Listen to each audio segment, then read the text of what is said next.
Thank you for joining us tonight for the Battle on the River, a showdown that has electrified St. Charles Parish for generations. Before we kick off tonight's action, we wanted to hear from some of the people making tonight's possible. Let's start off by welcoming our school superintendent, Dr. Ken Orling. How you doing? How are you?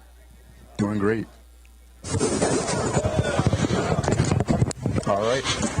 All right, thanks so much for being here. First question, how excited are you for tonight's game? Man, I am pumped up.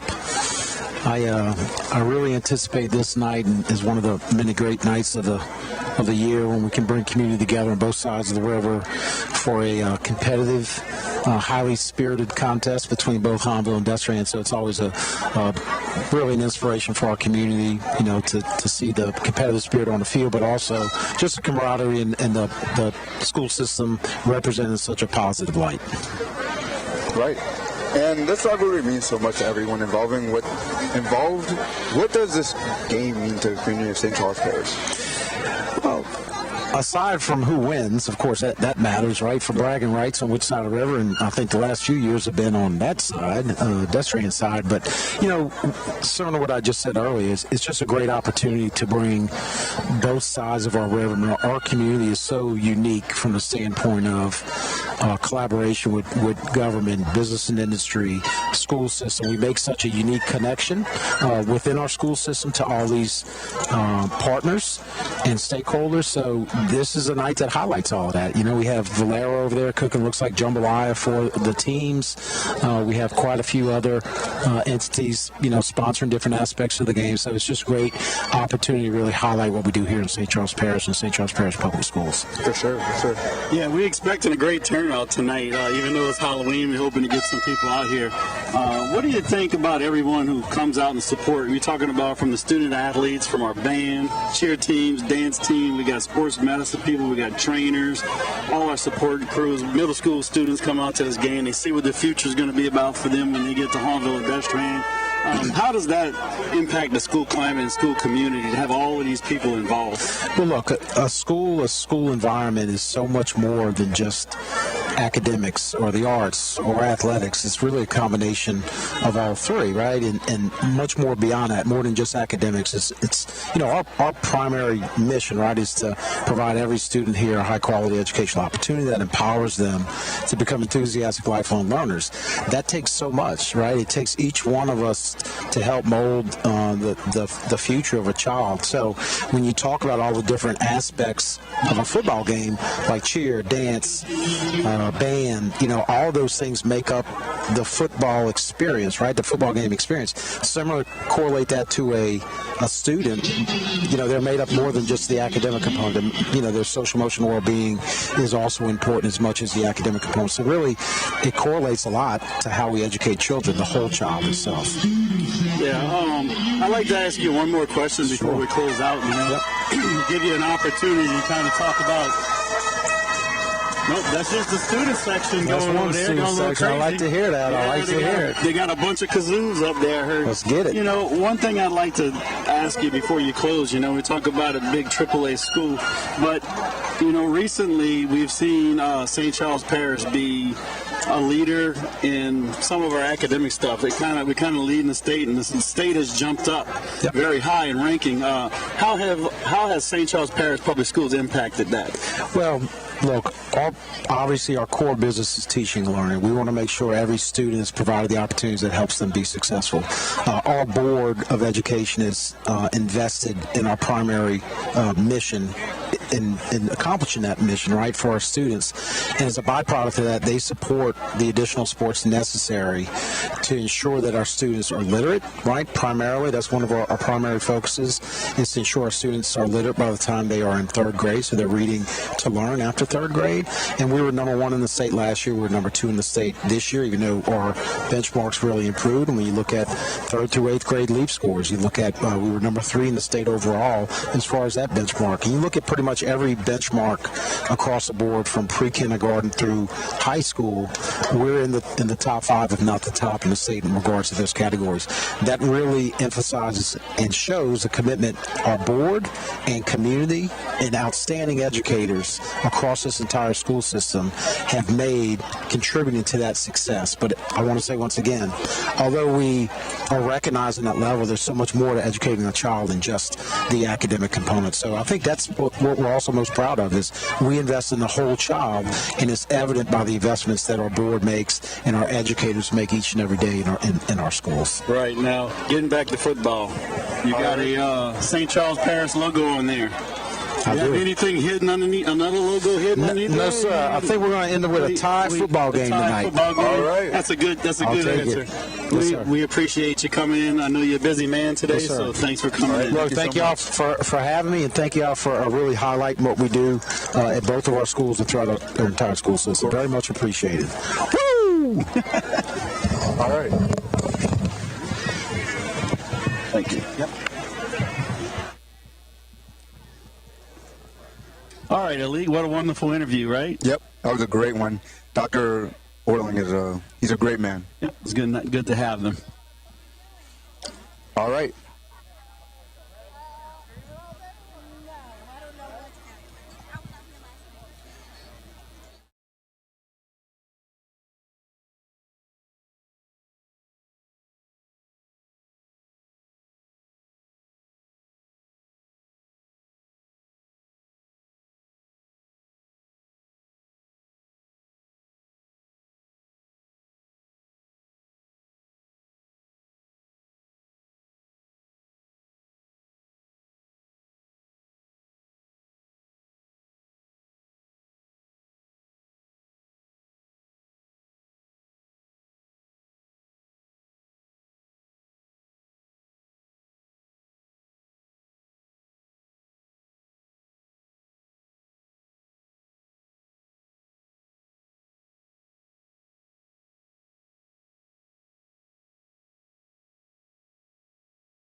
Welcome back.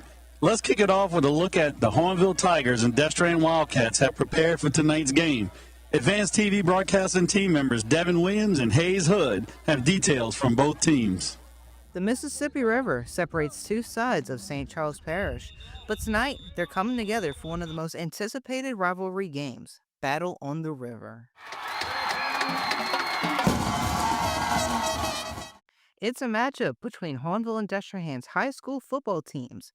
The fans fill the stadiums each year, adding to the excitement for the senior players who are about to play their last rivalry game. Bennett Knockan, one of Hahnville High School's wide receivers, says this year he's going to make sure that his team secures a win against Destrehan. Like every last time, you always want to go out with a bang. You always want to make a statement when you do something the first time and the last time. So with it being my last time and being the time that could change the tide, and I guess you could say the rivalry, it means a lot because I can be the one that rights the ship the right way it should be. Hahnville's head football coach, Greg Boyne, says he has seen tremendous growth working with Knockan as both a wide receiver and a quarterback during his time on the team. He works hard. He's dedicated in the weight room. He watches a lot of film. He is one of our leaders. He was elected a captain by his peers. So, he's pretty much the total package on and off the field. And over on the East Bank, Destrehan's wide receiver, Jabari Mack, is hoping to keep the winning streak up for the Wildcats for the last time on Hahnville's turf. I've said this too many times, but we've been out here working since the spring every day. We're really grinding. I've seen everybody out here put in the work every day. So I'm just confident that all those hours and blood, sweat, and tears that we put into this, is going to pay off on Friday. Destrehan's head football coach, Marcus Scott, believes Mack is an integral part of his team. Well, Jabari is one of the more versatile athletes in the nation. And, we're blessed to have him. He continues to improve each and every week. Go Wildcats. 1, 2, 3, go! So as you can see, people are very excited about this game. But the true question is, will Destrehan take another victory, or will Hahnville finally pull through and win after 7 years? And of course, none of this would be possible without Press Play Productions at the Satellite Center, who are bringing you tonight's live stream. My fellow Advanced TV broadcasting team members, Kaylee Tasse, and I shed some light on the crew behind the scenes. Enthusiastic crowds, bright lights, ambitious players, and beaming spirits. These are all elements of the usual Friday night football game, but in St. Charles Parish, you can add a couple of broadcast students to that list. Press Play Productions is a student-ran media group of juniors and seniors at Destrehan and Hahnville high schools. They live stream and record events across the school district, including home football games from both high school teams. Jordan Dolphin is the Advanced TV Broadcasting Facilitator at the Satellite Center. She says the program helps students get real-world experiences that they can't necessarily get in a classroom. It really does create a unique experience for them because we cannot set up something completely live where they can't make it happen, and that's what football games and the other sports do. We don't really have control over it, so it's really a spot that makes them think on their feet, and I really love being able to see that happen and help them get there. These students have the chance to take on several roles like directing, commentating, and camera operating, all while getting paid by the school district. Devin Williams is one of the main camera operators of this football season. He says the group has given him an opportunity to see what's offered in the video industry for students like him. Going out to like an actual NFL game and like actually filming it, that's something that you can do, or even, commentating the games, directing it, because there's other parts of press play that, it doesn't just involve a camera. There's other things about it, and that opens up so many more possibilities. This year, the crew is trying something new. They brought in 2 middle school coaches to commentate alongside the students, helping with accurate calls and specifics about the game. It's a unique experience where the students get to learn more about football, as well as the viewers. I did not know until I became involved with this that there's about 10 of you guys involved in a production. It's really, really amazing. The Satellite Center is a great place for kids to learn and get that real life experience. And it's been impressive. It's been a blast for me. I've been at Destrehan for 20 years, and my alma mater is Hahnville. It's been hard to show support for Hahnville when you're there. It's been wonderful coming back to my community, giving back to my community and the alma mater that I love so much. These live productions of the football games have brought on a supportive community from both sides of the river, giving a close-up view for family members, alumni, and other fans. Press Play Productions brings an experience that helps unite the community, making those at home feel like they're right inside the stadium. This is where your passion for video becomes a profession. At the Satellite Center's Advanced TV Broadcasting course, you'll develop skills in multi-camera production, editing, lighting, and audio. Get hands-on experience, become certified in Adobe editing program, and produce professional projects for real clients. The best part? You'll have opportunities to get paid to work live productions across the school district. Talk to your counselor to learn more about how you can join Advanced TV Broadcasting at the Satellite Center.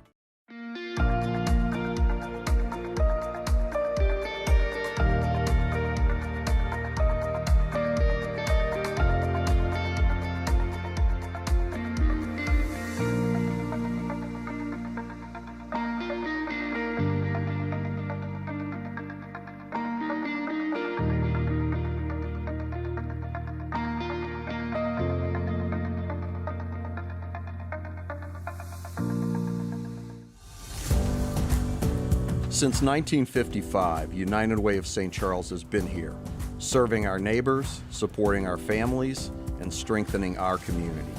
St. Charles Parish is a place many of us are proud to call home. We're blessed with strong industry, thriving businesses, and a spirit of connection that runs deep. But behind the beauty of our parish, many of our neighbors are facing silent, often invisible struggles. Today, 43% of households in St. Charles Parish can't afford the basic cost of living. In Norco, that number rises to 51%. These aren't just statistics. These are our neighbors, our coworkers, our friends. They're retired individuals and those who have lost their jobs now living with no food security. They are children who desperately need someone to advocate for them. There are mental health challenges quietly destroying families. And there are children who rely on our services just to have enough food at home. At United Way of St. Charles, we work to meet these needs head on. Focusing on health, education, and basic needs, we create programs and partnerships that give people a chance to build stability, regain dignity, and take their next steps forward. We don't just give handouts, we build people up. We help them to help themselves. And we do it with care that stays close to home. Every United Way is independent, guided by a local board of directors, made up of people who live and work right here in our parish. And 100% of your donation stays in St. Charles Parish, unless you wish to give elsewhere. When you give to the United Way of St. Charles, you're not just giving, you're standing beside a neighbor who's struggling. You're making sure a child is fed. You're helping a family find hope. Whether you live or work in St. Charles Parish, this is your community and your United Way. Let's live united.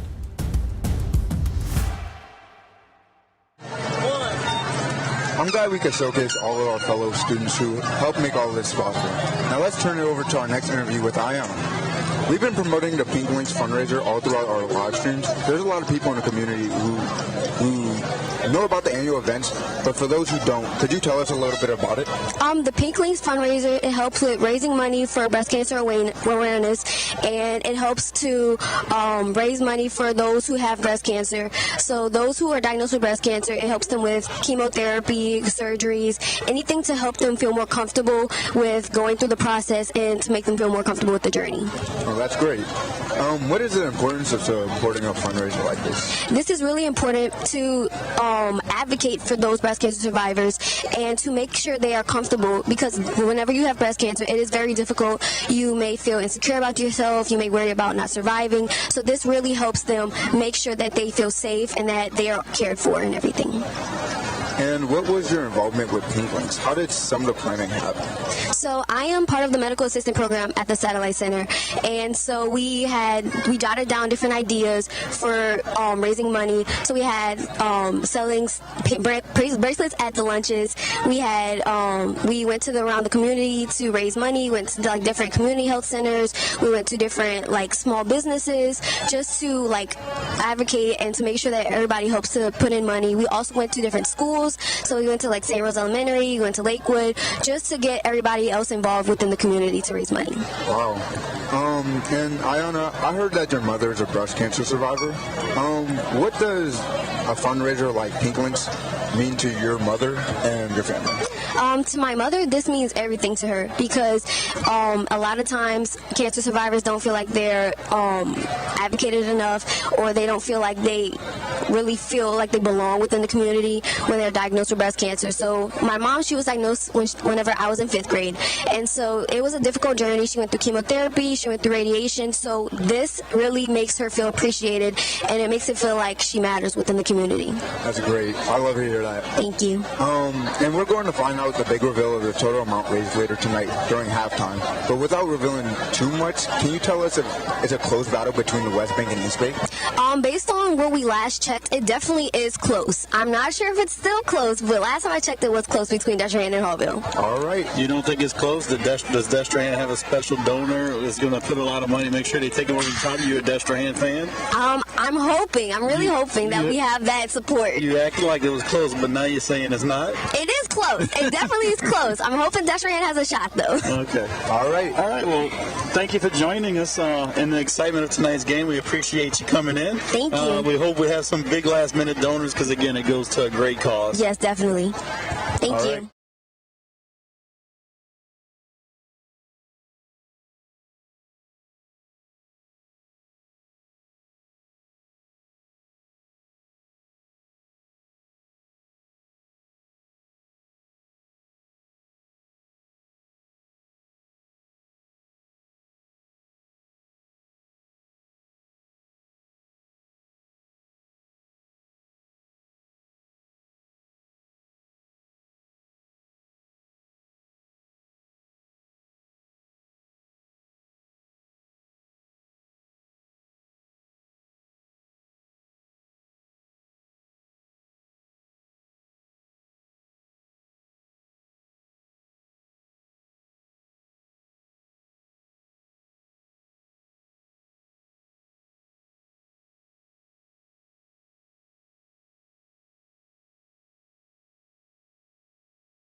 We are moments away from the biggest rivalry matchup of the season, Hahnville versus Destrehan. Coach Landis, what are some of the deciding keys of tonight's game? Yeah, for Hahnville, Destrehan likes to run a run-play option offense where they run the ball a lot and may pass off of it. So Hahnville needs to reestablish the line of scrimmage, get into the backfield, cause some havoc back there, and make those decisions tough. And second on the list, Hahnville secondary. Hahnville secondary is the key. Can they read the run? Can they read the pass? Can the strong safeties get downhill and make the tackle and decide whether it's going to be a run or pass? That's going to be key. Also, score early. It's been a long time since Hahnville's won this rivalry game. If they score early, they're going to have to stay focused. Right. Don't get too excited. Just keep driving on and try to get the victory. For Destrehan, they need to establish the run game. If they establish the run game, the pass is going to open up for them. They got a lot of receivers that can play a good impact, and they have a good quarterback. Also, put pressure on Hahnville's quarterback. We've seen him a lot. He has a high pass percentage. He's a good quarterback, one of the best ones in Landon Teague. Yes, Landon Teague, one of the best in the metro area. They need to get some pressure on them. And then for Destrehan, no turnovers. Don't give the ball back to Hahnville. Don't give them second chances. Right. All right, and what players will we be looking out for tonight? Yeah, last week Destrehan played East St. John, came up with a 42-7 victory. Some key players for them is Fabian Celestine. Again, he had 2 TDs last week. Landon Teague also had 3 passes, three touchdown passes to Cavius Singleton, Bennett Knockham, and Michael Props. Well, each of those were scoring receptions. Also, Chad Starowski, we talked about him last week making a big play. Again, the last football game, he also scored on a fumble recovery. Now, for Destrehan, they have a quarterback just as good as Landon Teague, Jackson Fields, getting a lot of looks from different colleges. He was 15-16 last week for 274 yards with 3 touchdown passes to Damian Richard, Taylor Nash, and Corian Armstrong. So they have also 3 good receivers to look for. But none of the receivers that caught touchdowns is their big play wide receiver. Their big play wide receiver, Jamari Mack, a signee of LSU. He led all receivers last week with 5 catches for 77 yards and had a rushing touchdown. Jalen Ash caught 3 passes for 65 yards, and they have a stellar running back similar to Fabian Celestine of Hahnville, Malachi Dabney, with 5 carries, 53 yards, and 2 touchdowns last week. Wow. So a lot of great players on the field today. You're going to see a lot of these people play in college. That's the great thing about Hahnville and Destrehan football. You're seeing some big-time football are going to play next year at the Division I level. Right, okay. Well, that's some of the key plays, things we'll be looking out for. And it's time to get into gear for an incredible night of football. Who will claim the title of 2025 Battle of the River?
state flag is held by Cadet Thibodeau. American Guard is that bear, state guard is Cadet Gilmore. This year, the Hahnville Junior ROTC Executive Officer is Elite Bob.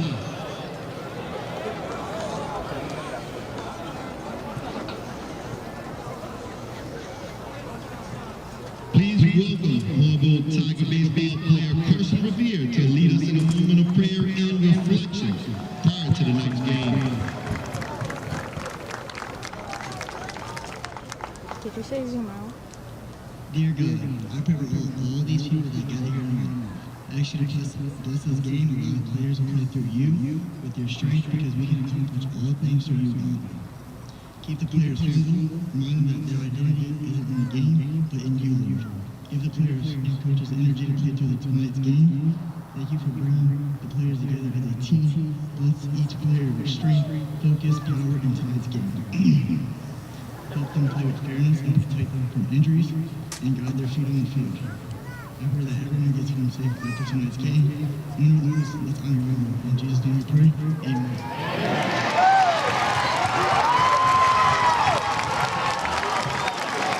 Ladies and gentlemen, we ask that you remain standing, and gentlemen, please remove your hats for our national anthem. Please welcome Hahnville High School Junior Gabrielle Touchard, an honor student and gifted music performer who has been a proud member of the Louisiana All-State Choir since the 5th grade. Gabby is also a competitive athlete, both a member of the Hahnville High School Lady Tigers soccer team and LA Fire competitive squad, and part of the Louisiana Soccer Olympic Development Program. She made history as the first female member of the Hahnville High School football team, serving as a kicker during her freshman year. Today, Gabby will honor our nation with an a cappella performance of the national anthem. Oh, say, can you see by the dawn's early light what so proudly we hailed at the twilight's last gleam, whose broad stripes and bright stars through the perilous fight o'er the ramparts we watched were so gallantly streaming, and the rockets regular, the bombs bursting in agate proof through the night that our flag was still there. Oh, say does that star-spangled banner yet wave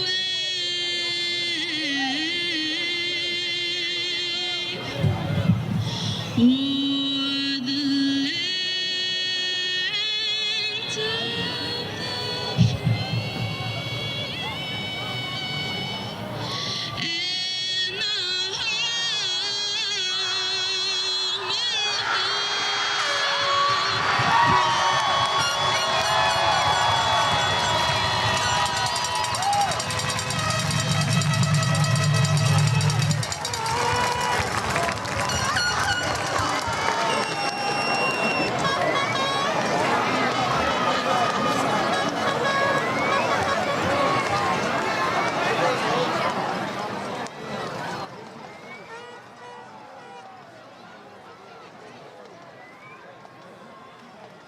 And good evening, everybody. Good evening, Wildcats and Tigers alike here. Tonight we're here with Coach Landis and me, Alik Ba. We'll be commentating for you tonight. We're currently at the Hahnville Tigers Stadium. We're joined with the Wildcats. Tonight is the big game, Hahnville versus Destrehan. All right, Coach Landis. We've already had our pregame rundown here. Would you like to run that back with them? Yeah, first of all, what a wonderful rendition in the national anthem by the young lady. Very beautiful. Again, nice crowd on this Halloween night. You know something's brewing when you got a nice crowd on Halloween. You know, many other things to do.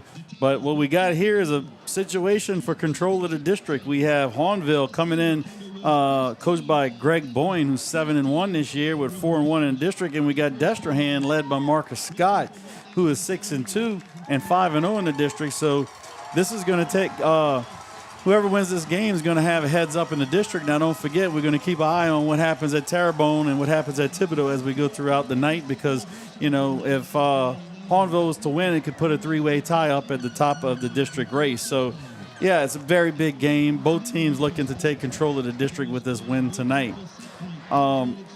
As we said earlier in the pregame, the keys for Hahnville is going to be to establish that line of scrimmage, get Destrehan on their heels. The secondary is going to be the key.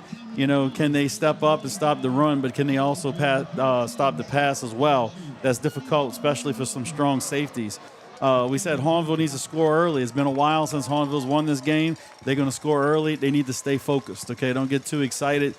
Stay focused with the task at hand. And for Destrehan, they need to establish the run. If they can establish the run, they got a good quarterback in Jackson Fields who's going to open up the pass. They need to put pressure on Hahnville's quarterback. The quarterback, Landon Teague, is equal to Jackson Fields. And Destrehan doesn't need to give Hahnville any extra opportunities. Right. All right, and they're starting off real quick here. Hahnville will be kicking the ball to Destrehan. All right, and what are some of the key players here, other than the quarterbacks that we've demonstrated? Yeah, that was a return to about the 21-yard line, so Destrehan's going to start at the 21. Some same key players that are week in and week out for Hahnville. You're looking at Landon Teague, and he has a trio of wide receivers in Bennett Knockan, Kavia Singleton. That's two of the big receivers they can throw to. They got an outstanding running back in Fabian Celestine. And on the Destrehan side, they have a trio of wide receivers also in Jabari Mack, Jalen Ash, and Corianne Armstrong, three quality receivers to go with running back Marcus Dabney, who's a big threat.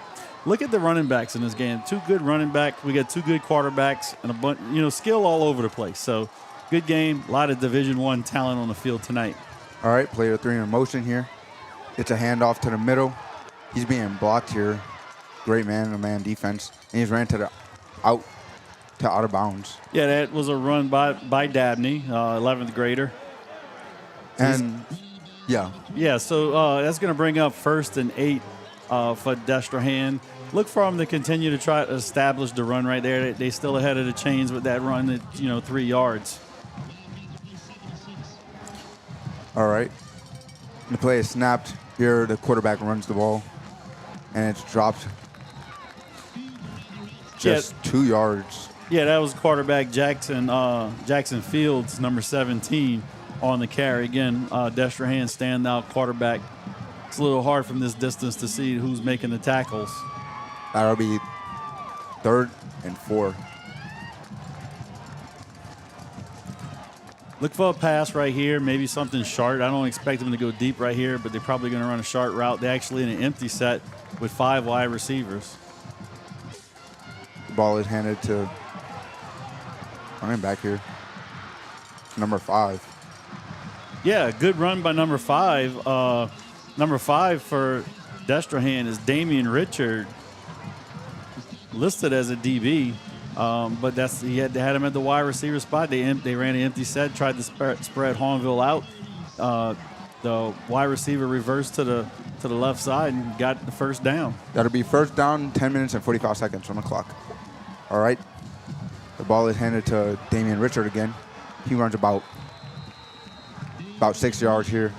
Yeah, that was a run play RPO that I talked about earlier, where the quarterback's got the ball in the running back's hand, and he has a choice whether he's going to pull it and throw it or let the running back. The running back kept it right there for a 5-yard gain. All right, that'll be 2nd and 5 here. 2 receivers on each side. Quarterback drops back here. And the ball is dropped here by number 4, Jabari Mack. Yeah, that's an unusual drop for Jabari. Again, LSU signee. He'll be heading up to Baton Rouge next year. Jackson Fields put it right in his hands. Thought he had it. It was very close to being a fumble. He had it for a good while before he dropped it.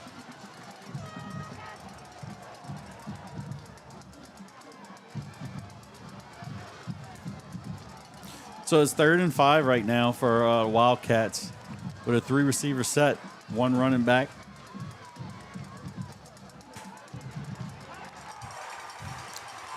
Yeah, that'll be a gain of 3 yards here.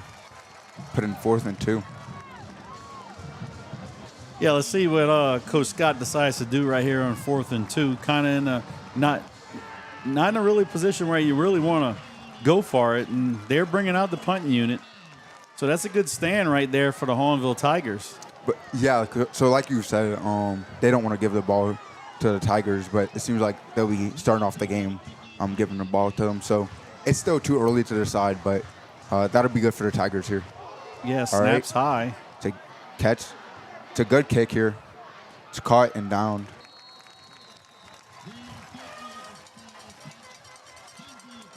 At about the 29 mark, 28. It's 9 minutes and 21 seconds on the clock. It'll be handed over to the Tigers. Yeah, that fair catch was by Braden Fontenot.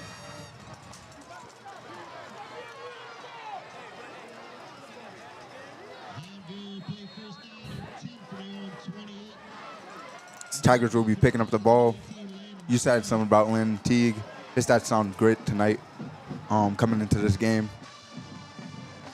Yeah, looking forward to see what Hahnville's offense does against a stout defense that Destrehan has. The first carry is by Fabian Celestine for a 3-yard gain. That'll put him 2nd and 7.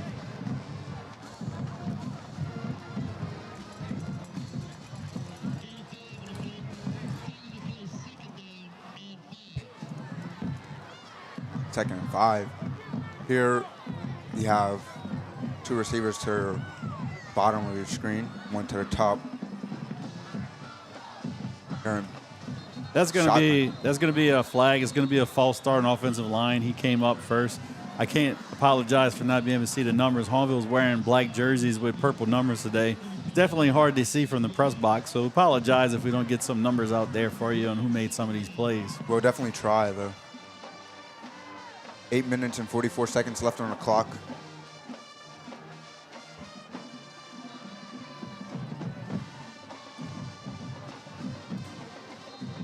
Hahnville's in a set with 3 wide receivers to the bottom of your screen, 1 to the top.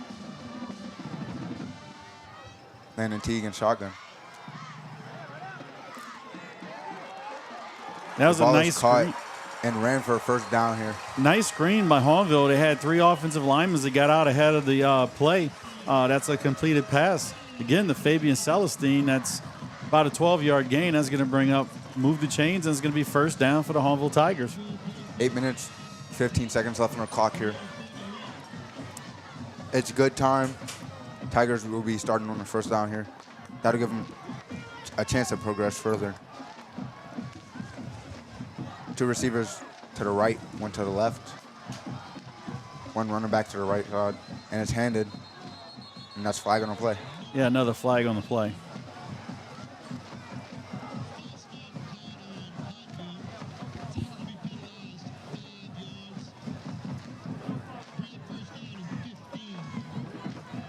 And that'll be a penalty of 15. Placing the Tigers at 15. That'll be a penalty of 5 for Tigers.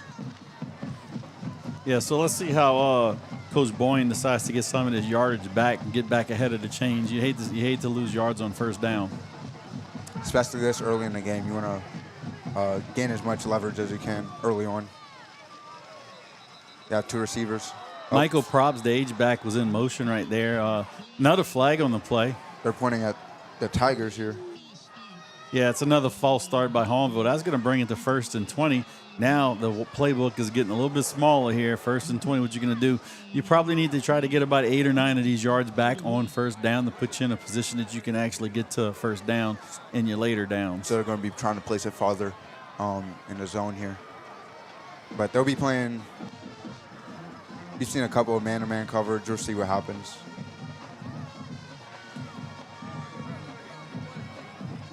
Quarterback runs for it. That's a great run, putting them about. Yeah, that's what Hahnville needed right 9 there. yards. That's what Hahnville needed right there on 1st down to get all the penalty yardage back. And that's going to put them in a decent position. I got 2 chances to get the 10 yards before they're in a situation where they have to punt. That's about a 9-yard gain. Now to put them 2nd and 11 here. 6 minutes and 55 seconds left on the clock. One of the interesting things about Destrehan's defense, they like to disguise their coverage. Sometimes they line up, looks like they're going to be man-to-man, but they really play in a zone. Sometimes they look like they're in zone, but they really switch to man-and-man on the snap. So that's going to cause some problems possibly for Hahnville's quarterback. Player in motion, he stops behind, and they get sacked here. Yeah, that was a little swing pass out to the running back. The play looks like it was made by number 23 of Destrehan, Brian Reed. And Destrehan's defense does a great job at keeping them back here.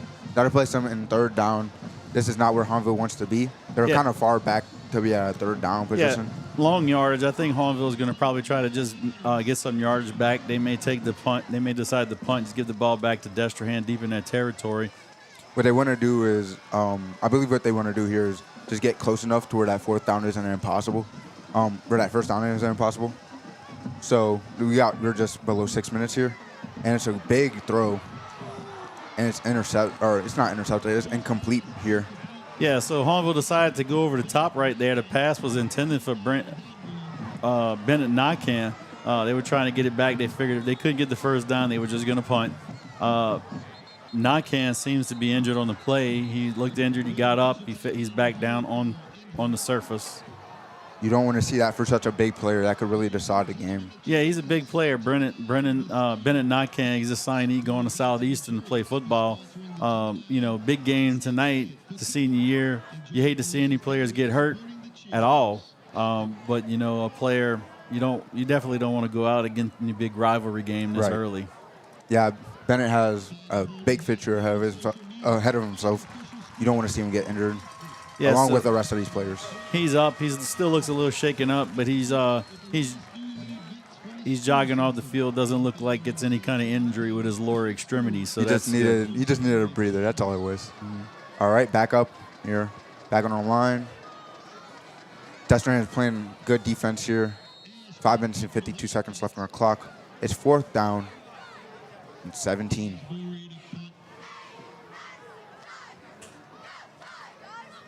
And they're punting. It's a good punt here. Beautiful punt by Miles Borey. That punt is going to go for about a 45-yard punt. That's going to drive Destrehan all the way back to the Hahnville 30-yard line. It's a great punt by Miles. Great punt. All right. This puts Hahnville in a good position with 5 minutes, 42 seconds left on the clock. They're not too close.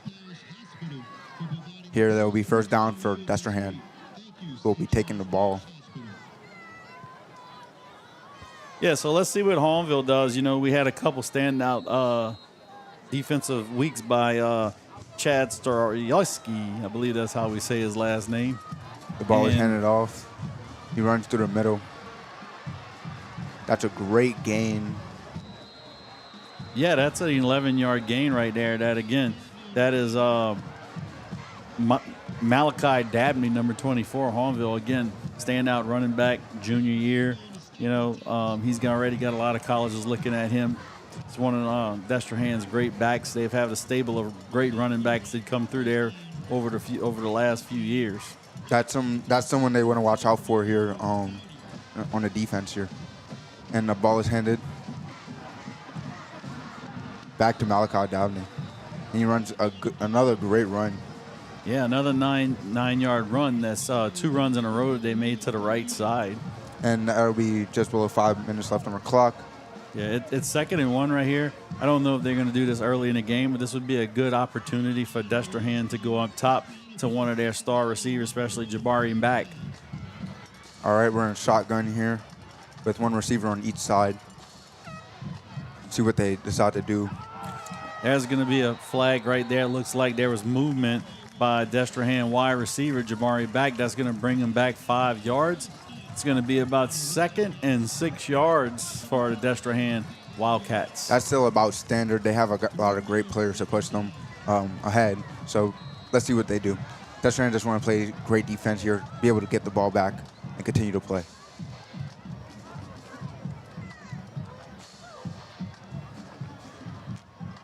All right. Looks to be a little confusion going on right now in the Destrehan offense. It looks like they got it all worked out.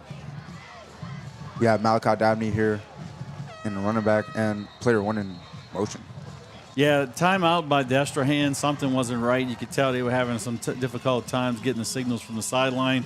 Right there was an offense. That's a good call by Marcus Scott to call that timeout. You know, you don't want to run the play, especially on 2nd down and lose yards, or get a penalty. Good timeout right there to, talk it over and, see what play we want to get. Everybody's on the same page. All right, here we're still in 2nd down. 4 minutes and 10 seconds left on the clock. Let's see what happens after this break. They're lining up here.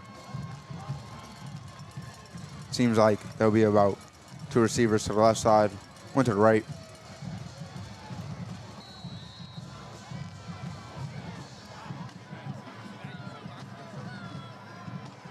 Wide receiver in motion. Jackson drops back to pass. Big rush by the Hahnville Tigers. He throws the ball down. He's outside the pocket. So, he just got rid of it. There's a flag on the play. There's some talking going on between the Tigers and the Wildcats. That's going to be an unsportsmanlike call. It appears from what I saw that it's going to be on the Wildcats. Let's see what the referees decide. Is it going to be penalty on one team, or is it going to go offsetting where both teams had a part in the extracurricular activity? That's a good way to put it. Wildcats penalized 15 yards. Yeah, that's a unsportsmanlike conduct, 15-yard penalty. That's unfortunate again in high school football. If you get 2 unsportsmanlike penalties in one game by a single player, that player will be ejected from the game. So look out for that. That kind of activity happening later on. Yeah, we definitely don't want to see that during the game. It's just, not meant for, and we need a lot of positivity here. All right, and the quarterback runs here, gains about 9 yards. Yeah, Jackson Field got a lot of pressure right there from the Hahnville defensive line. He did a good job of stepping up in the pocket. He saw Alley, and at least he took it, made something from it, got 7 yards. But that's going to bring up 4th down and 12, and Destrehan is going to have to punt. So far today, we've seen a defensive game being played on 2 teams that have averaged over 40 points per game this season. Yeah, it's going to be really close here tonight. And, that's what you were expecting from the big rivalry, which is Hahnville versus Destrehan. And that is a great punt, and it bounces here. Yeah, number 2 is back to receive again, Braden Fontenot. He just let it hit the ground and let it roll, and is going to be down by Destrehan, number 43, Ben Hall, the long snapper. This is going to be leaving Hahnville right back to where they were when they received the first punt. Yeah, what's interesting, Alik, about these 2 teams, Hahnville is averaging 41 points per game on offense, and Destrehan is averaging actually 47 points. So you'd expect a big scoring game, but Hahnville is just giving up 15 points on defense, and same thing with Destrehan. They only giving up 17 points a game, so these 2 teams score a lot of points, but they don't give up a lot of points. Right. So what's going to happen? Whose defense is going to break first? There's going to be some scoring. I think once some of the scoring happens, the floodgates may open, and we're going to see a great fireworks show tonight. But whatever, we got a packed house tonight. 2 great football teams battling for a district title and state playoff, position. Whoever comes up and wins this game is going to move up a lot in the power points and definitely have a home game possibly for that first round. Yeah, this is definitely, one of the first times I've seen both sides so packed.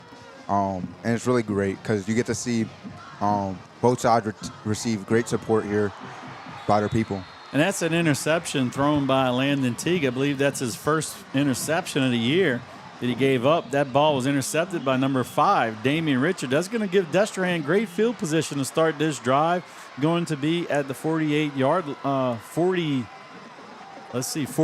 line, Destrehan's own 40-yard line. So that's good field position. This might just be what Destrehan needed to start, to get the momentum rolling on their side. Oh, man. That'll be rough for Hahnville, but let's see what they can do. Their defense is coming out here. Destrehan's offense comes out 2 minutes and 23 seconds left on the clock. That'll be enough time for Destrehan to work with, to make a great offensive play. 2 receivers to the left, 1 to the right. Number 1 in motion, Jalen Ash. The ball is caught. Number 4, Jabari Mack. And it's down at about the 23-yard line. Yeah, that's a 15-yard gain.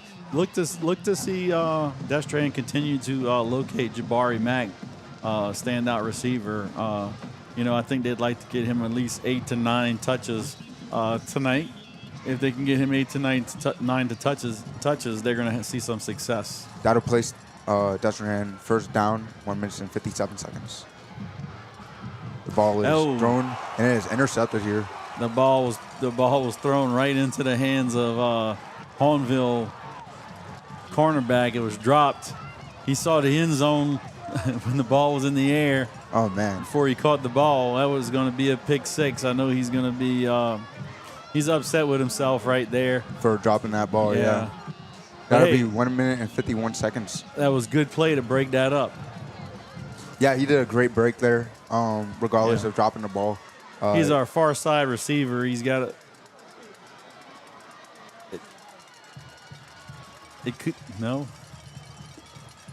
It's a little bit difficult to see these jersey numbers, really. Yeah, it might be number 3.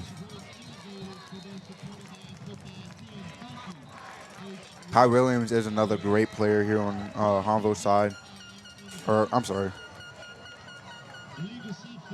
Lance Marshall is a great player here on Hahnville's side. That was they had thrown a flag on the play right there for a legal substitution by Destrehan, but it looks like before the play was snapped, Coach Scott called a timeout, so that negates the penalty. Right. He got the timeout before he ran the play with an illegal player. That's 2 timeouts that Destrehan has used already. Let's see if that hurts them later on in the second quarter. If they have the ball with 2 minutes left and they only have 1 timeout. The first timeout was a good timeout. They need to take that timeout right there. That kind of was wasted. Right. Yeah. All right, the ball is handed off. Or ran right down the middle. Yeah, Jackson Fields faked the handoff right there to 24. Jackson took it up the middle for about an 8-9 yard gain. That's going to bring up 3rd and 2 right here for Destrehan. Jackson Fields is a great quarterback here. He does a good job placing it where it needs to be. You have 2 receivers to the left, 1 to the right here. Being ran down the middle, right into the end zone. Oh, yeah. And that seems to be a touchdown for the Wildcats. That'll be their first touchdown of the game. That handoff was to Malachi Dabney right up the middle again. That was about a 13, 14-yard gain. Again, he's an outstanding running back. It's going to be difficult for Hahnville to bottle him up. They're going for the kick. The kick is good. That'll be 7-0 points for Tigers, or for the Wildcats, I'm sorry. And 1 minute and 17 seconds left on the clock. That'll place the Wildcats to kick, Tigers receiving. Yeah, so this is a big game tonight. It really took everything in the game for within this first quarter for the Wildcats to make that first touchdown. As we could tell, both teams fought really well in that first quarter. And as you said, the Tigers would want to like build up that momentum by scoring, early on, possibly, and continuing that. What would this first touchdown possibly change for later in the game? Yeah, I mean, it's only one touchdown. You got to score to win. So there's definitely nothing in the world for Hahnville. You need to score a touchdown to win anyway. So, Right. yeah, it's definitely not. Look, the first quarter, we still got a minute left in the first quarter. We don't know. Hahnville may put a quick drive together, but what I'm seeing is two stellar defenses so far. That possession, Destrehan definitely, the high-power offense of the Wildcats definitely kind of took over in that possession. But that's just one of the first three possessions that Destrehan had. The other two, Hahnville looked great on defense. That kick is out of bounds. That's going to be a flag. Hahnville is going to start off at the 35-yard line. All right, that'll be a good position for Hahnville to start off at. And earlier on in my week, someone came up to me and told me they're really glad that I asked you some of these questions because, they really don't understand the football too well, but they still watch the games. So as someone who's currently learning, watching these games, learning from you, Coach Landis, what do you have to say, being able to teach someone while commentating the game? Yeah, it's great. I like commentating the game. I like teaching you guys. And football is very complex. Right. If you really want to learn everything about football, we'd have to sit down like Mr. Emery has done with you, and we can spend hours and hours. So, in calling a football game, you just try to keep it simple. Tell everybody what they need to hear. You don't need to tell them the things that they don't need to hear. That the coach is next door, in the press box. All the things they got written down go far beyond what we're communicating here. But to be able to come out here and help you guys learn a little bit about football, and present a good presentation to the public. Yeah, so this is a great rush here. It seems like that's exactly what the Tigers wanted. Yeah, that's a big return right there, a little right on the right side. That's a big return by number 9 for the Hahnville Tigers. That's Aljero Walker, defensive back senior. I bet you he's happy today on this Battle River to make that big play. Being a defensive back, you don't get to make the big play, a big touchdown all the time. But again, that's a huge run right there by Aljero, and that puts Hahnville right back in the game.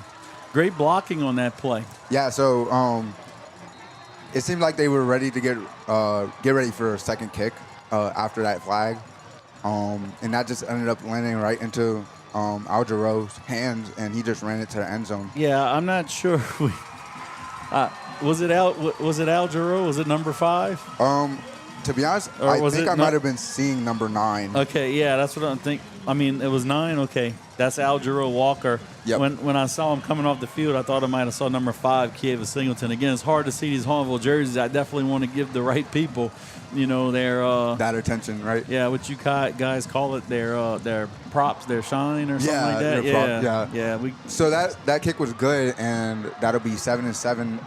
The Wildcats and the Tigers are tied right now at the moment, and there's 1 minute and 10 seconds left on the clock. Barely any time was wasted here. That was a great play by Aljero Walker, I believe, and we'll be continuing this game. We might hear later on who made the play, but for right now, the Tigers will be kicking. Wildcats receiving. Yeah, so it's 7-7. We was talking about, hey, what is Hahnville going to be able to do? And how would they come back against the last touchdown? You can see Hahnville ran right back, got the touchdown. Here we are, 7-7 again. And that really shows you, a lot can be done during that time. And the Wildcats try to make a good run for it. They make about 24 yards, or they make it to about the 24-yard line. Yeah, it looks like that tackle was possibly by number 23, Early James, the defensive back. That's a great tackle. That would be leaving the Wildcats a little bit behind here. in the Tigers' territory.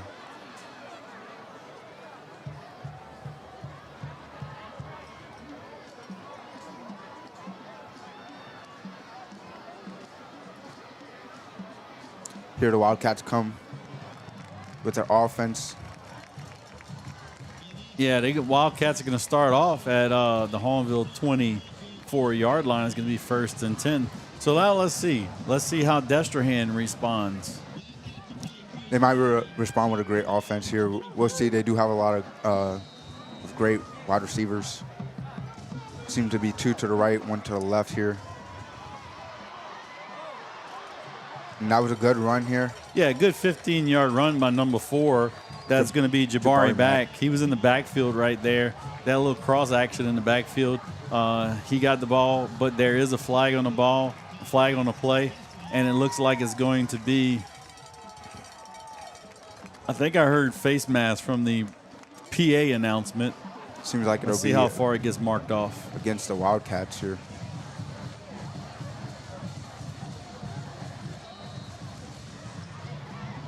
Yeah, I'm not sure what the call was, but it's going to be 2nd and 12. All right, that pushes the Wildcats back a little bit. 2 receivers to the right. Seems like. Yeah, Destrehan's an empty set. They're going to either pass right here. The only run possibility is a draw or hand off to this guy in motion. They fake the handoff to motion, and Jackson Field takes it for about a 3-yard gain. Jackson Field's brought down by a host of Tigers. Yeah, it seems like they were closing off their left side here, open and wide right. And then they just faked the handoff and allowed the quarterback to run through the middle. Yeah, it's difficult to. That's a difficult play for the defensive end to make because he has to contain the outside, right? And he sees that guy in motion, might get the handoff. So sometimes sometimes he can get up the field a little bit too much, and then the running back can kind of or quarterback can kind of take that right underneath off the tackle for a big gain. That's what Destrehan tried to do right there. Being so immersed in this game, that just ends the first quarter really quickly. We ended off with a tie here, leading to the second quarter. Great play here, especially by Hahnville, who made, a big play. Destrehan was able to play great defense, being able to keep the ball. And we'll be going into the second quarter with the Wildcats having the ball.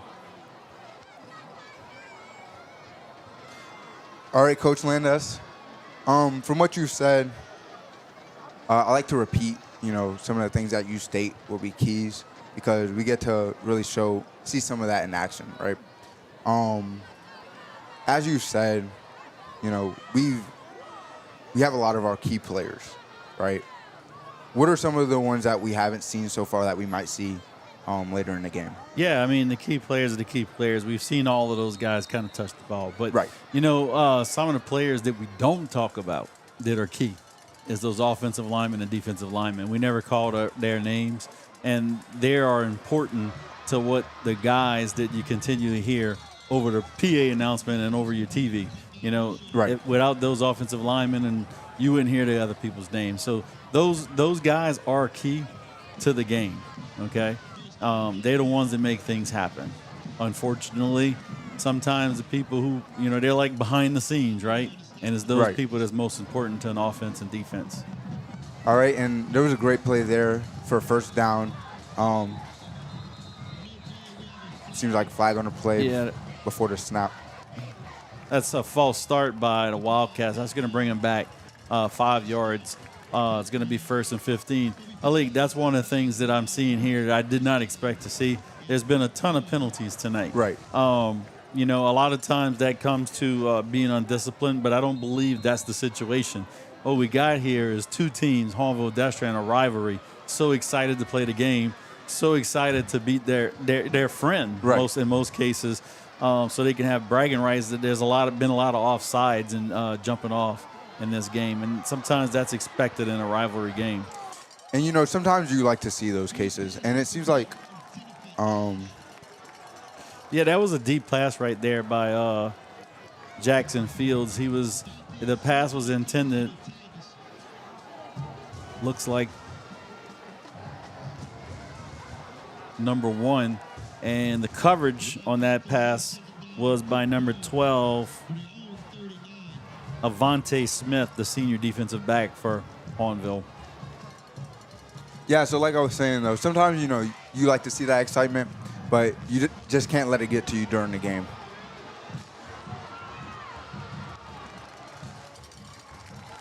Destrehan gained 5 yards right there, but that was an excellent play by the Hahnville High School defense. They strung out the play out wide. They kept that containment, kept them bottled up. The defensive linemen were in the proper pursuit angles, and they only prevented that play from being a big play. It's going to be 3rd down and 9 now for the Destrehan Fighting Wildcats. All right, here we go. 2 receivers on each side, it seems. 1 running back to the right. The quarterback tries to run here. He makes great distance. He's being covered up. Seems like he goes out of bounds here, right at the 41-yard line. Yeah, that's about a 25-yard carry by Jackson. The intention there was to pass, but Hahnville had his receivers blanketed. He saw alley, and he took it. I'm impressed by the mobility of the Destrehan quarterback, Jackson Fields. I always knew he was a good passer. I haven't seen them play many times. I guess I didn't really understand what a great runner he is as well. Yeah, he has some great rushes here. And as we see, it was just handed off. And it's another great run. That'll land him about 1st down. That'll be a gain of about 12 yards. Yeah, that run was to the right by Dabney again.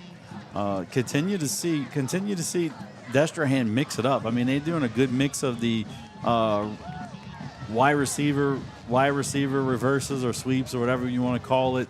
A lot of RPOs with Jackson Fields taking it or Malachi Dabney. They do have a lot of reliable wide receivers here. And as we can see, Jackson Fields tries to rush the ball, getting a yard of about 4. That'll land them 2nd and 6. Yeah, that's one of Hahnville's defensive linemen right there. Good hustle by him to keep Fields from only getting a gain of 4 yards. That's going to bring up about 2nd and 6. 10 minutes and 12 seconds left on the clock. They're right there by the end zone. Not too much yard to gain. It's thrown to number 3, Kai Williams. And it's brought down. Yeah, Destrehan put 3 wide receivers onto the downside of your screen right there. Tried to get more numbers than Hahnville down to the right. Little swing pass right there for a gain of about 12 yards. It's going to bring up 1st down and 5, Destrehan territory. Yeah, so Destrehan being right there by the end zone, that's right where they want to be.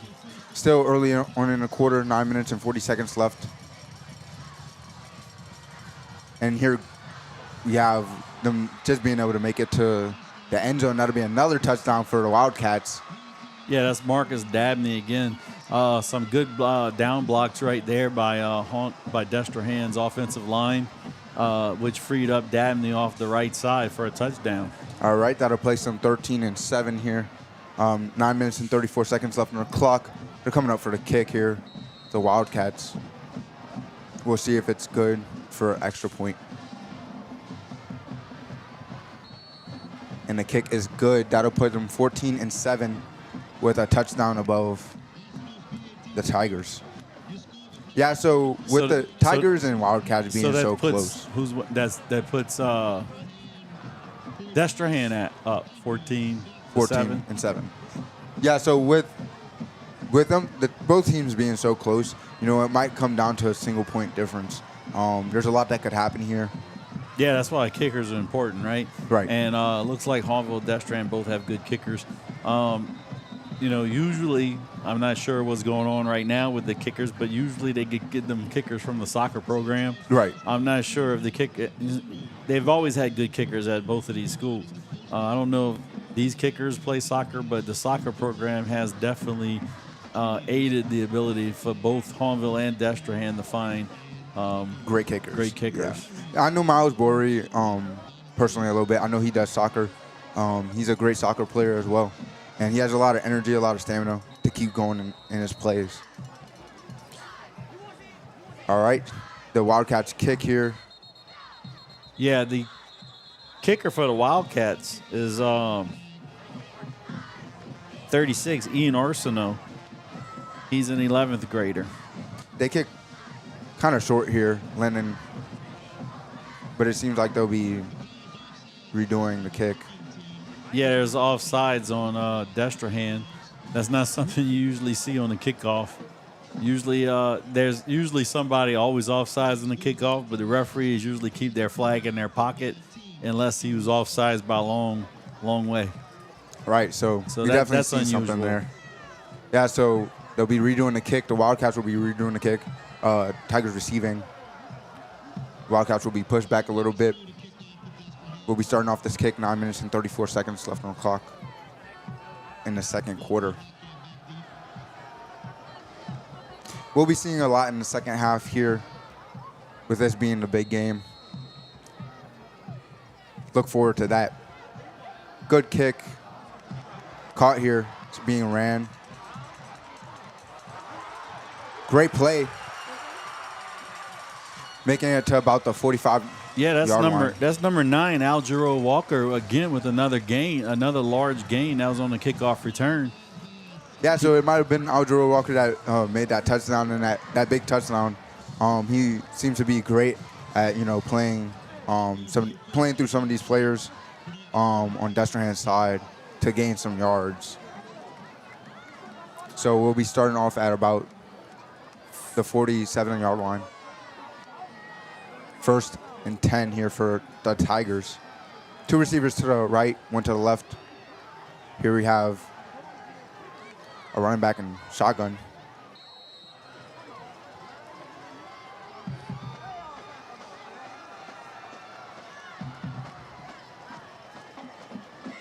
Number 6 moves.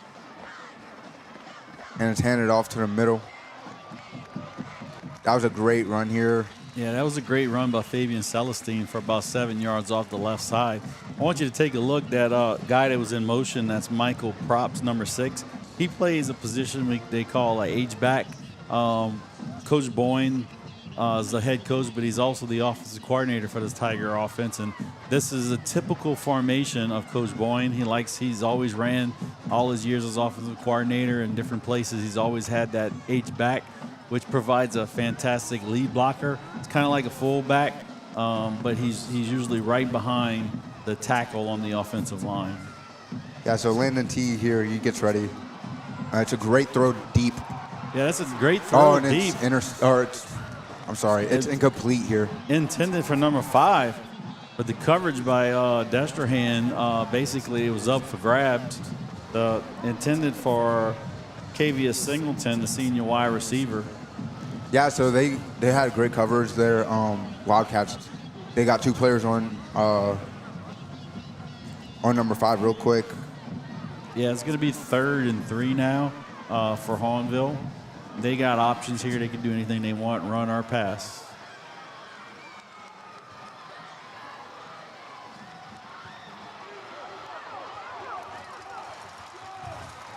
That was a great run right there by Fabian Celestine, about 7 yards.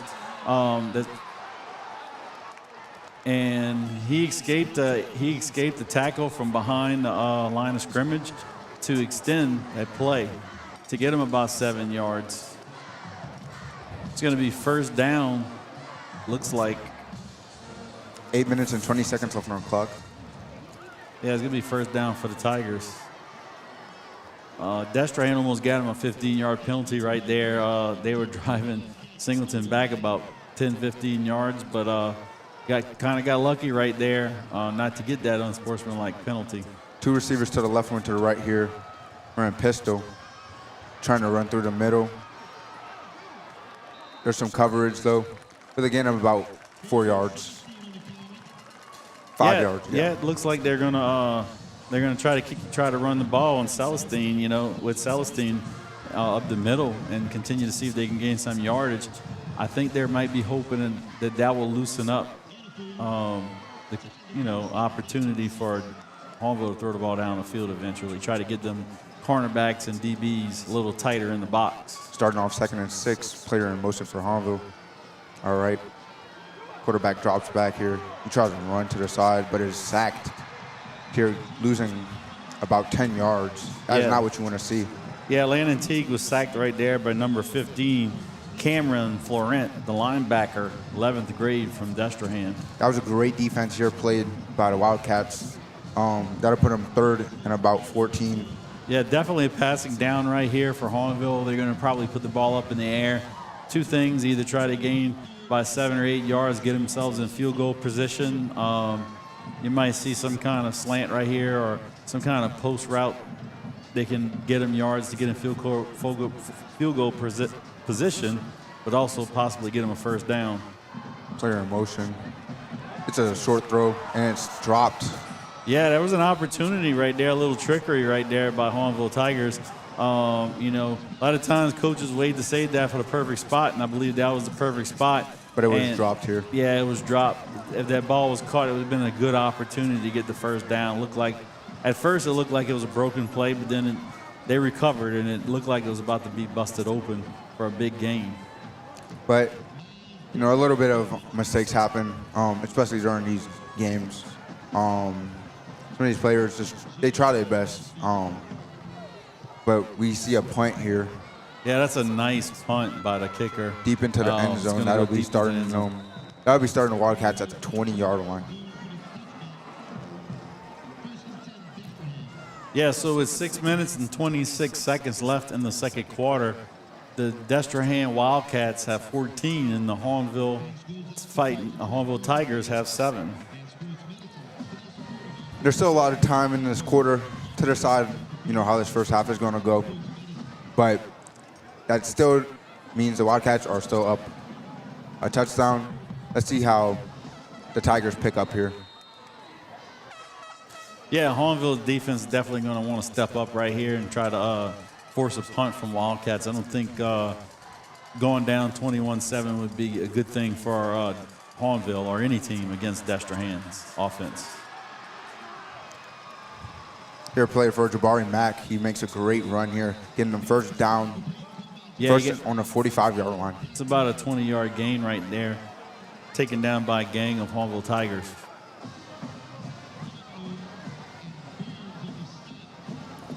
Yeah, the Tigers don't want to see that, you know, giving them so much space to work with after pushing them back.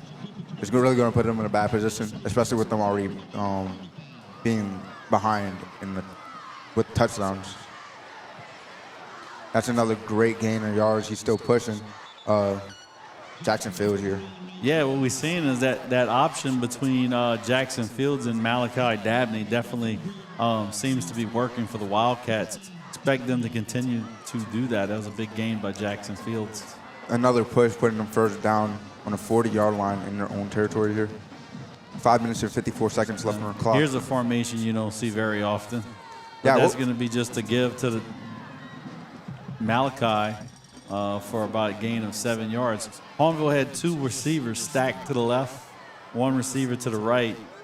Quarterback was in the pistol with a running back behind him and also a running back on the side to the right. To the right, yep. Yeah, and the running back to the right led for the quarterback, gave it to the Malachi. All right, he drops back, throws the ball deep.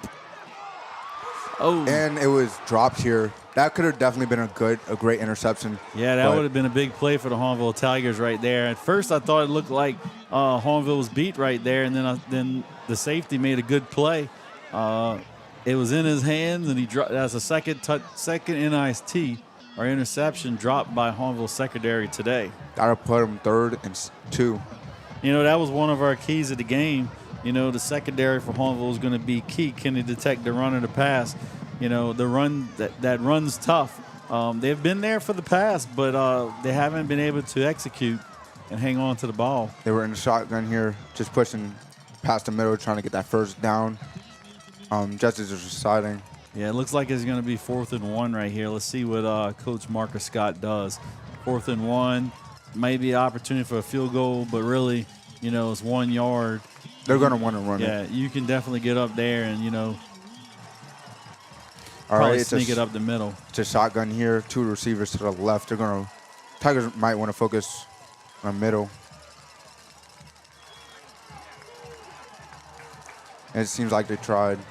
They're pushing through that middle here, going to the left a little bit. Yeah, I don't know if you saw what happened right there, but it was about a 6-yard gain. But if you saw Jackson Fields came out from under center and he was looking at the coach and putting his hands up like, I need the signal, I need the signal, I need the signal. While he was acting like something was wrong, the snap went to the running back, and for a big gain. All right, he drops back, throws to the left. Nice catch by number 1, Jalen Ash. Yeah, going back to that previous play, that's a difficult play right there because, you could only have one player in motion and everybody's, got to be set. But he was the only player in motion right there, and it worked to their success. All right, it's handed and it's ran with about a gain of 4 yards. That'll be first down for Destrehan. 4 minutes left on the clock. This gives Destrehan a lot of time and a lot of opportunities to reach that end zone. Yeah, 3 minutes and 50 seconds. Destrehan, there's no worry about the clock running out on this drive for them. Pushing right just before the end zone here, the Wildcats. Again, the run to the left was by Malachi Dupree.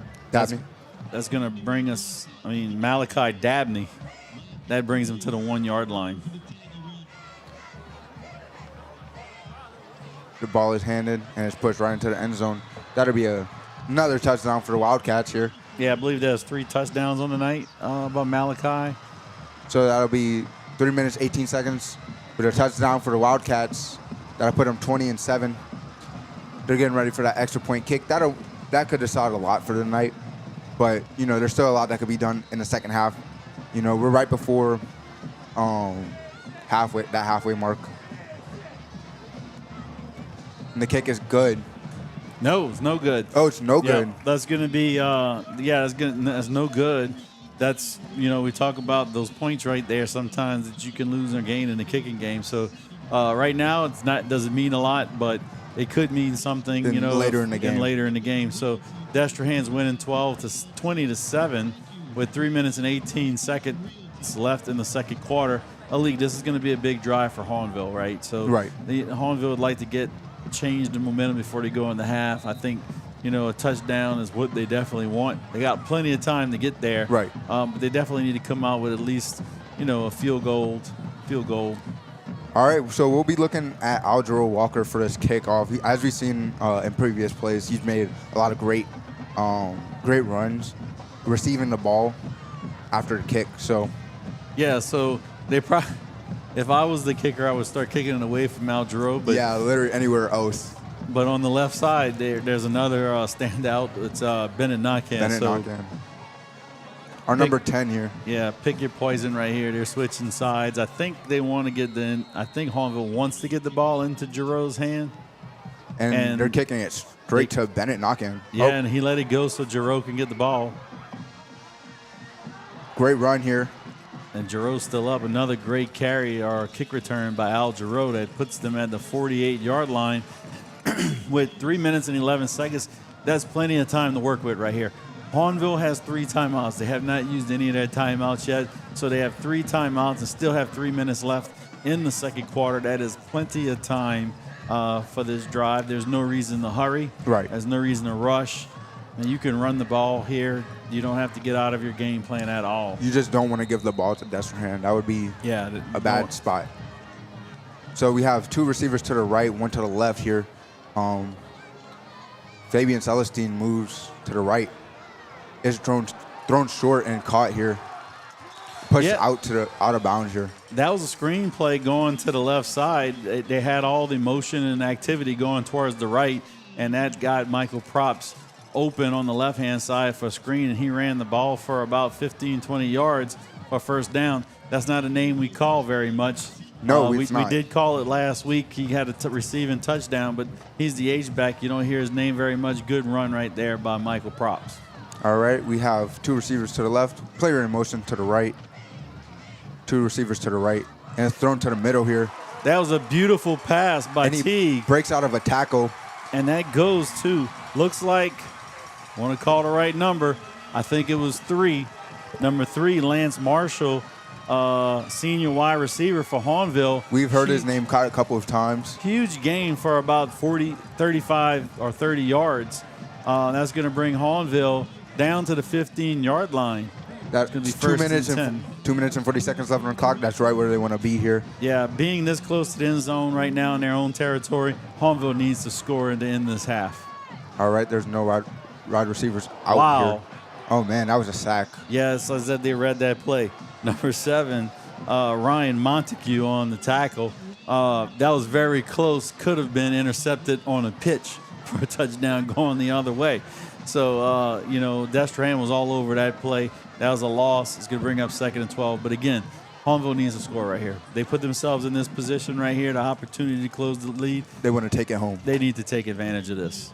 All right, we have 2 receivers to both sides. Here we in shotgun formation. Fabian Celestine to the back. We'll see what they decide to do. And it's faked here. Nice right to the pass. middle. And it's a great pass here for Landon Teague. Straight down to the middle. It looks like that pass maybe into Kavia Singleton. Let's see. Keep an eye on that number. No, that's going to be number 3, Lance Marshall. Second big play of that possession. All right, the kick for the next couple of touchdowns will mean a lot here. Yeah, this kick means a lot. If Hahnville can make this, it puts them within 6 points. A touchdown can actually win the game for Hahnville. Miles Bory for the kick here. So, and it's good here. That'll be 14 and 20. 1 minute and 42 seconds left on the clock. Tigers will be kicking to the Wildcats. Yeah, 20-14. Destrehan still got the lead. Again, man, shaping up to be a great ball game in this rivalry between the Hahnville and Destrehan teams. The crowds are here. The crowds are active on both sides. It's a wonderful night. It's Halloween. I hope a lot of people, the trick-or-treating starting to end. I hope a lot of people are tuning in to us because this is going to be a good second half right here. Yeah. We still got 1 minute and 42 seconds left in the first half. Hahnville needs to stop Destrehan so that they can go in to the halftime with a 1-score deficit. And then we're going to have a wonderful game. It's what St. Charles Parish needs. It's what St. Charles Parish wants out of their football team. To see both teams playing well like this, it's a wonderful thing. Yep, and Miles Bory gets ready for the kick here. We've seen him have a lot of great kicks. What he might want to do, he might want to play it safe here and kick it into the end zone. Place him kind of far back. And another thing is, it is Halloween. We haven't said that so far tonight, but it is Halloween. And a lot of these players, a lot of people in the stands here, including me, have our uniforms on, or our costumes. That is your uniform. I do have my uniform on. So Alik's up here in the press box today, and he's in his uniform. And, if anything goes awry in St. Charles Parish, if he gets the phone call that anybody's stealing any young child's candy, Alik is going to be over there. He's got his webs ready. He's dressed up as Spider-Man. Yeah, that's underneath the suit. It's underneath the uniform. Yeah. He's going to attach that web to that new alumni center right there that's being built. Beautiful building. And he's going to spring right up in with his webs. He's going to get that candy back for your kid. Oh, yeah. Yeah. But, yeah, like I was saying, it is Halloween. A lot of people in their costumes. Yeah. A lot of people are having fun. They're really excited for the night. It's a big game. I'm so disappointed. I was supposed to dress up as an inflatable traffic cone. Traffic cone. And, it didn't come in. Oh, man. Yeah. See, I would have loved to see that. You would have seen Coach Landers up in his post box light up the night. Yeah, traffic cone. I do some side work. I'm not going to talk about it. You just look at my Facebook page. Oh, man. All right. Well, it might have to do with traffic cones. Yeah, it might. It might. Just might. All right, and that'll land the Wildcats on the 20-yard line. That was a great kick by Miles Bory, ending up in the end zone. But yeah, so a lot of people up in the stands here, they're having fun watching the game. It's a really close game. This game is going really well. Yeah, they got 1 minute and 42 seconds left. Marcus Scott is going to try to put the ball in the end zone right here. He's going to try to get that two-score touchdown or 2-point conversion. well, he wants to get up 2 scores. Right. Okay. He wants to get the lead that he had before he goes into the halftime. So look to see him try to push the ball down the field. But that could work another way, 2 balls have landed in Hahnville's hands. It's been dropped, So will another ball land in Hahnville's hands in this drive? And will it be caught? Be caught, and, yeah. So you got to be careful right here. And it's a fast pass here. It was a great push him a little bit farther. Yeah, pass caught by Jabari Mack right there. Looks like it's going to be a gain of about 13 yards there. Look like they're going to be at Hahnville High School's 35-yard line. Yeah, so like you said, Destrehan's coaches have called a lot of breaks. Yeah, so, timeouts. Timeouts, yeah. So there's only 1 minute and 30 seconds left on the clock. They're going to want to get past it outside. Let's see. Right? So they can get out of bounds. But let's see if that tight end ends up hurting them here. I mean, that only having 1 timeout, if it hurts him or not. He drops back. He runs forward.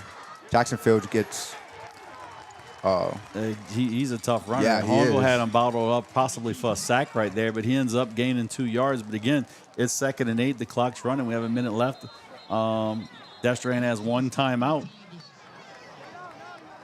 Looks like Hahnville got a player down, so Destrehan gets lucky right there and they actually get a timeout because the time has stopped due to the Hahnville High School Tiger injury. Yeah, so anything that could go towards the Wildcats timeout, they really want to push for that, right? So let's watch for the sides. Let's watch for the coaches, making big decisions. I don't see the Tigers coaches, calling anything here.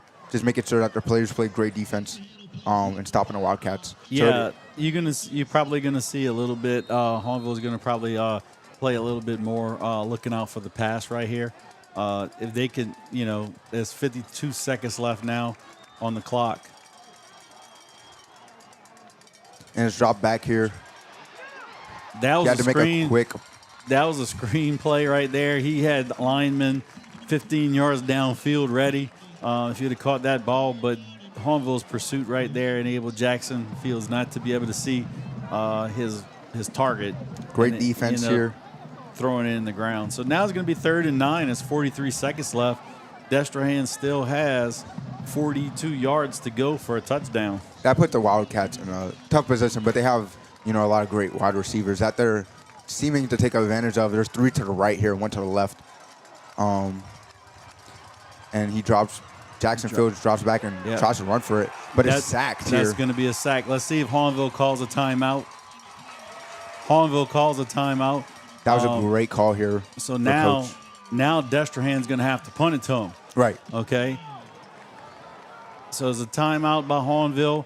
Hahnville with 38.7 seconds left. That was a good timeout by Hahnville. Now Destrehan has to punt to them.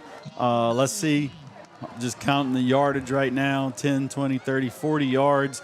40-yard punt. That's going to be received at the 30-yard line. And we've been seeing what Hahnville has done in the return game. Right. Tendency to fair catch the ball and just let their offense work. I don't expect a fair catch right here. They're going to try to gobble up as many yards as possible. And look, Hahnville has a good kicker. Yes. If they can get themselves to the 30-yard line, that just takes 1 or 2 passes. They have 2 timeouts. They could put themselves in field goal range. And so as you've seen, Hahnville tends to put Bennett Knockin and number 9 Aljaro Walker in the back for that possible catch here to be able to run that ball. And that might be when we want to watch out for. And that was a bad snap here. Yeah, and there's flags on the play. See which way that goes. I see the referee pointing towards Hahnville. Yeah, Hahnville's going for the block right there. I think that's offsides on Hahnville. Still, Destrehan's going to have to punt.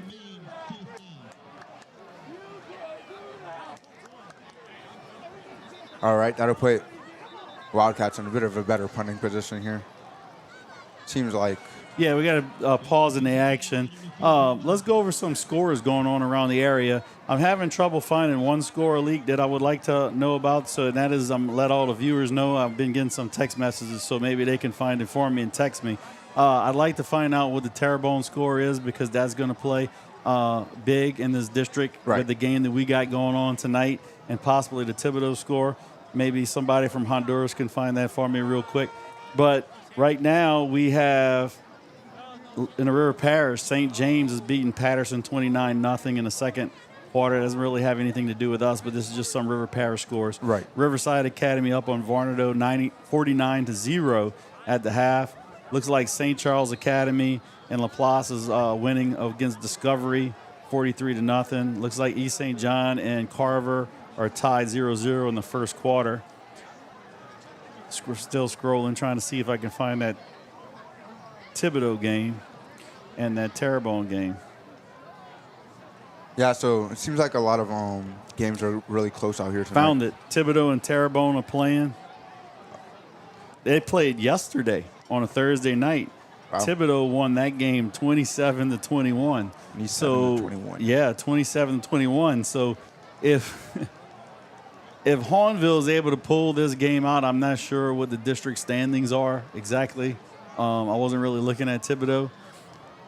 But Thibodaux, when we played Thibodaux, they was having a good year. Right. I think Hahnville and Destrehan might have beaten. They might have 2 losses, but they beat Thibodaux, beat Terrebonne, which gives Terrebonne 2 losses. So this right here is for control of district. You know, if Destrehan wins this game, they in control all by themselves. It looks like if Hahnville could win this game, it's a 2-way tie at the top between Hahnville and Destrehan, and Hahnville would win that game, so they would get the district championship. All right, Destrehan lines up for the punt. The snap is good. It's a great punt here. Yeah, and he doesn't try to field it. He just lets it go out of bounds, and it's going to be down to the 30-yard line with about 25 seconds left on the clock. Look for Coach Boyne probably just to get out of here and go into the half. 25. Maybe he'll take a shot downfield. The 2 big plays it had on the pass was from slant routes. So, you know, if you can get a slant 20, 25 yards right here, that puts you around midfield. Exactly, where they want to start off that second half. And they have a timeout right there. Then they can get another 25 yards and burn that last timeout and get a field goal. But we're just counting seconds. Yeah, I'm asking for perfection to Right. be able to do that in 26 seconds. So let's see what Hahnville chooses to do. The Wildcats still have a great defense here. It'd be really tough for anything to let anything slip. We have a player in motion for Hahnville. They run it down the middle. It's a good run for first down. That's a big run right there, And about 12 yards. They call a timeout with 20 seconds left on the clock. Yeah, Hahnville calls a timeout. See, what they were doing right there was they were just going to get the ball. If they would have got 1 yard, they'd have just ran it, let it go, let the clock burn out. But since they got a big gain, you know, a big pass down the field, again, puts them in field goal position. And they have 1 timeout left. That's still enough time for a big play. Yeah, they can work the sidelines, get out of bounds, and that'll stop the clock.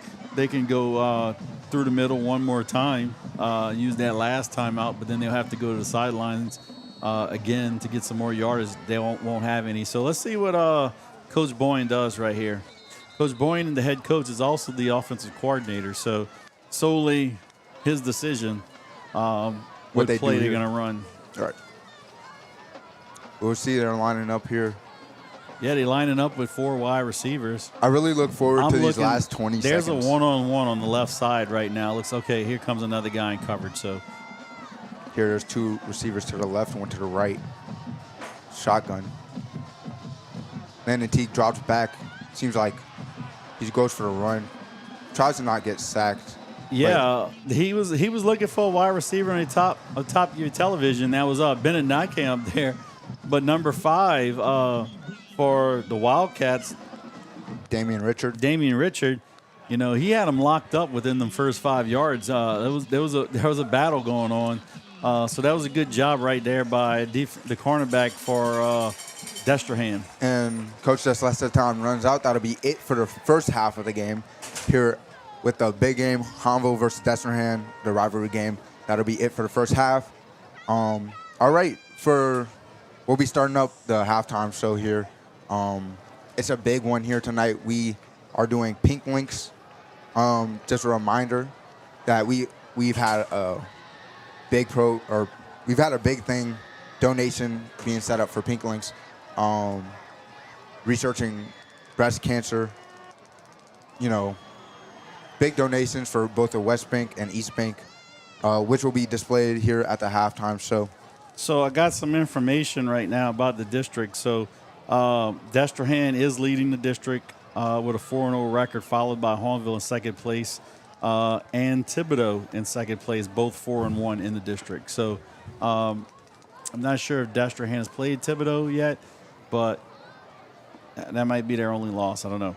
But so Terrebonne's going to fall probably into fourth place. So this game will mean a lot. Yeah, this game is going to mean a lot regardless of the situation. Between rivalries, right? Yes. But this district is a little bit stronger than it usually is, seeing Thibodaux and Terrebonne having success. So, like I was saying about this halftime show, we have a big event happening here for Pink Links, celebrating breast cancer research. We've had donations for both the West Bank and East Bank. Tonight we will be showing just how much each side has donated. Yeah. So let's wrap it up. Let's go down to the field right here so we can hear the Hahnville band, and then the PA announcer will announce the Pink Link Challenge. All right.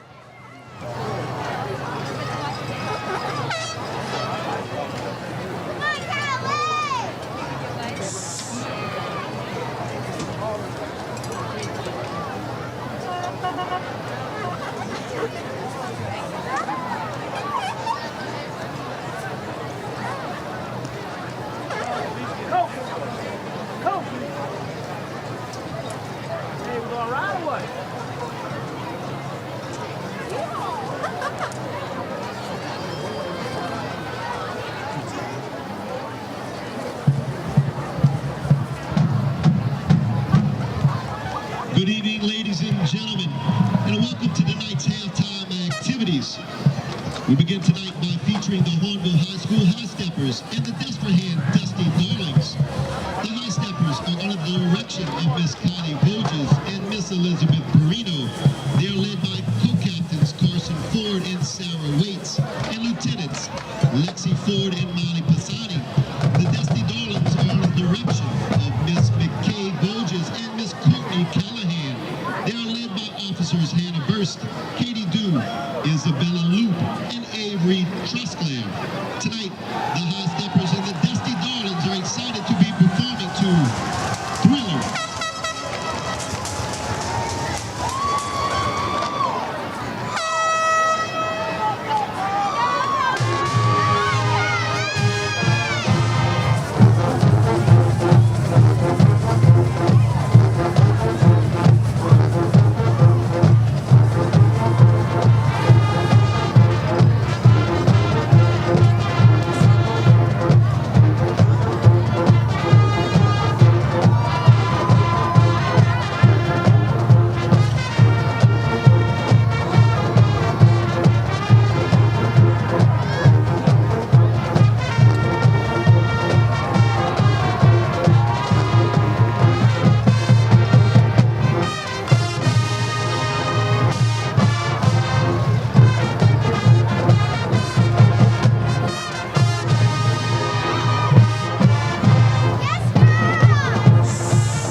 To continue with tonight's halftime activities, the Tiger Marching Band presents their 2025 competition show, Full Throttle.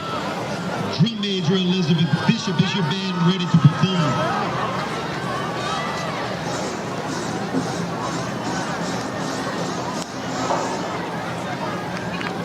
Hahnville High School Tiger Band, you may take the field for your performance.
Congratulations to the section of the week, the trombones.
Attention.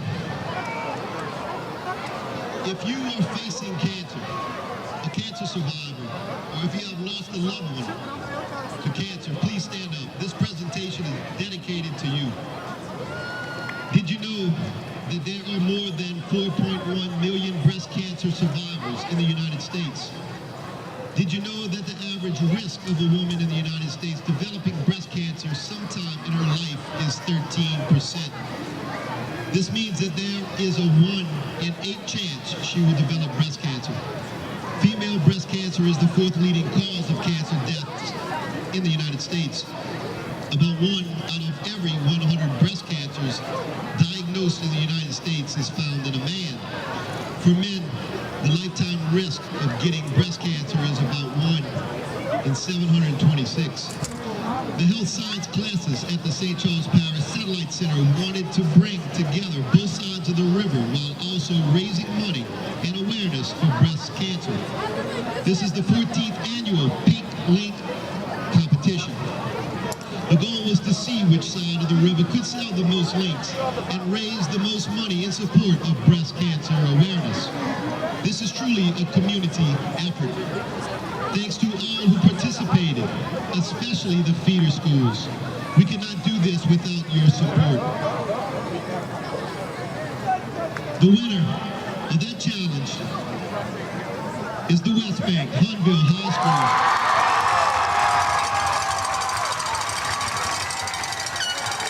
They raised a total of $7,853.90.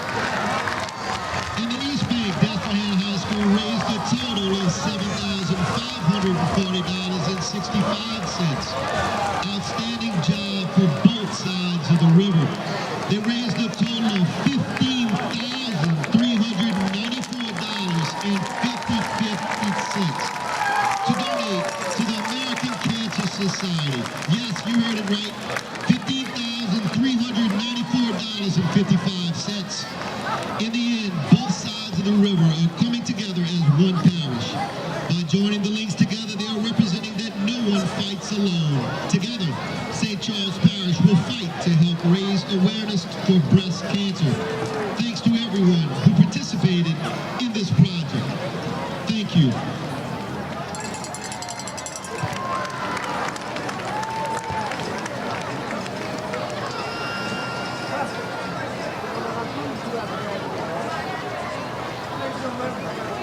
Ladies and gentlemen, the High Steppers would like to thank their top sponsors.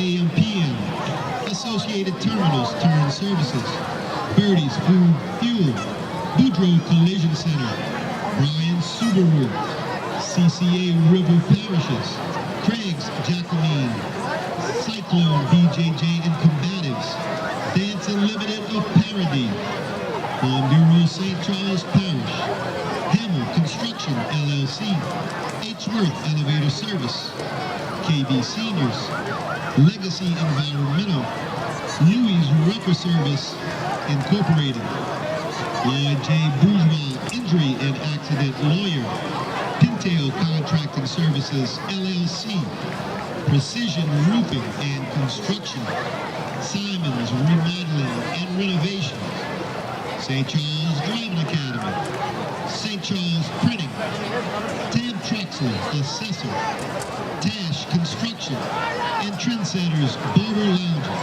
Thank you, supporters of the Hahnville High Steppers.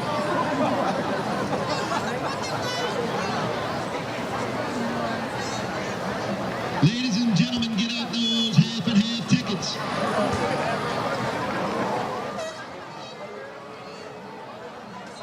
The winner of the half and half ticket tonight will receive $590.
And we're back with Press Play Productions.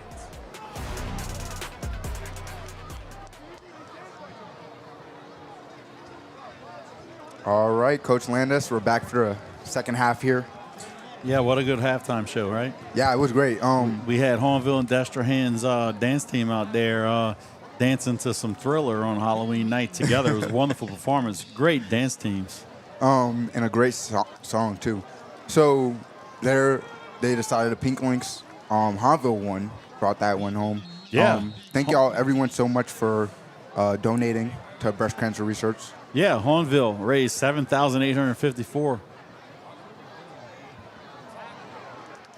That's fantastic. With Destrehan raised $7,540. That's a total of $15,394 raised for, what's it raised for? Which Pink group? Lynx, breast cancer research. Breast cancer research. That's $15,000 raised by the student body in St. Charles Parish. And, we talk about philanthropists, Right. that's people, they've made it big and they're giving money. And these are our future philanthropists, trying to figure out how to give money to good causes and things like that. So it's great to see the student body have such a great effort to raise so much money for a good cause. Not to mention it's such a great parish here. As Dr. Ortland said earlier in the day, this parish it's a lot. It's a big community, all striving towards great excellence in education. And they have a great community built up through the years, right? Yeah. So Hahnville's taking the ball first to start the second half, and they have the ball at 36-yard line. It was a sharp kick by the Destrehan kicker. I think that's just so that Al Giroux don't get his hands on the ball. So it's going to be second down and 10. First pass was incomplete. That was a great decision, but they're still just 35-yard line here. And still only second and 10 here. There's a lot that can be done. I'm expecting a couple-yard gain. Two receivers to the left, one to the right. Seems like Fabian Celestine shotgun, I believe.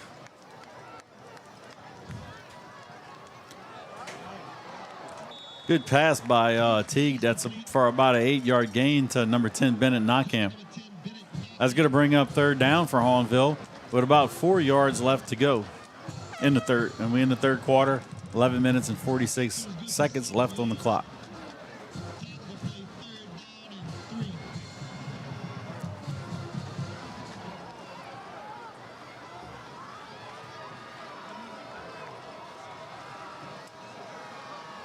All right. Here you go with the snap to pass here. Slips right past one of the defenders here.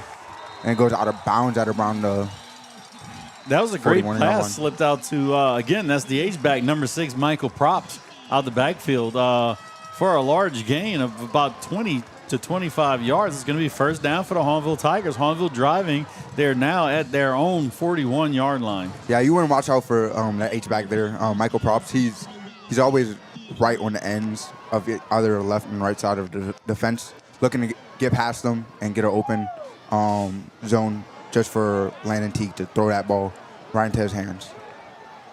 So we're first and 41.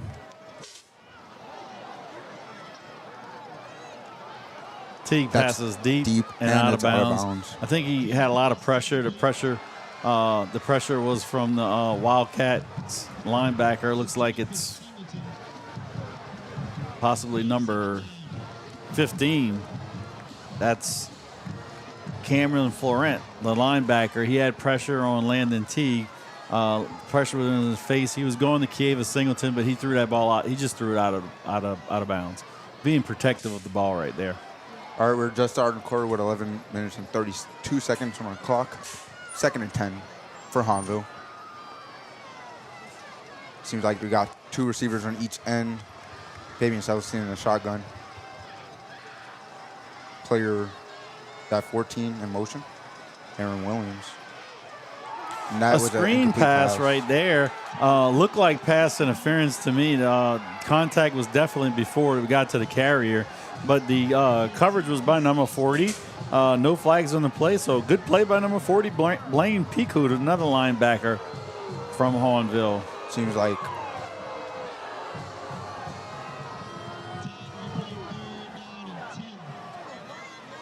it's 3rd and 10.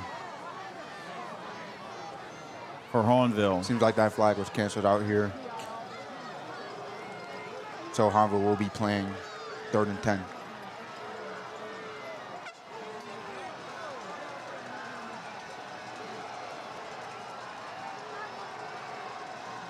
Caden Brand comes on the field. 3 receivers to the right, 2 to the left. The new formation here, we got the ball is snapped.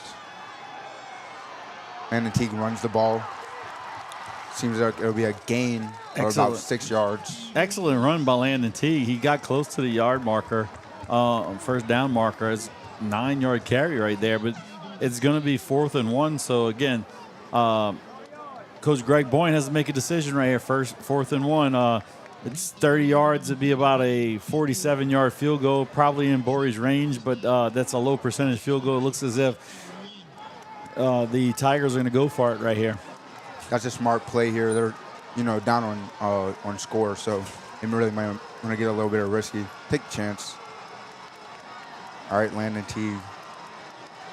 It's ready. Fabian Celestine shotgun, and he hands off. Yeah, he fakes the handoff. Teague keeps it around the corner. It's going to be very, very close. Marcus Scott's begging for a good spot right there. Let's see what the referees decide to do.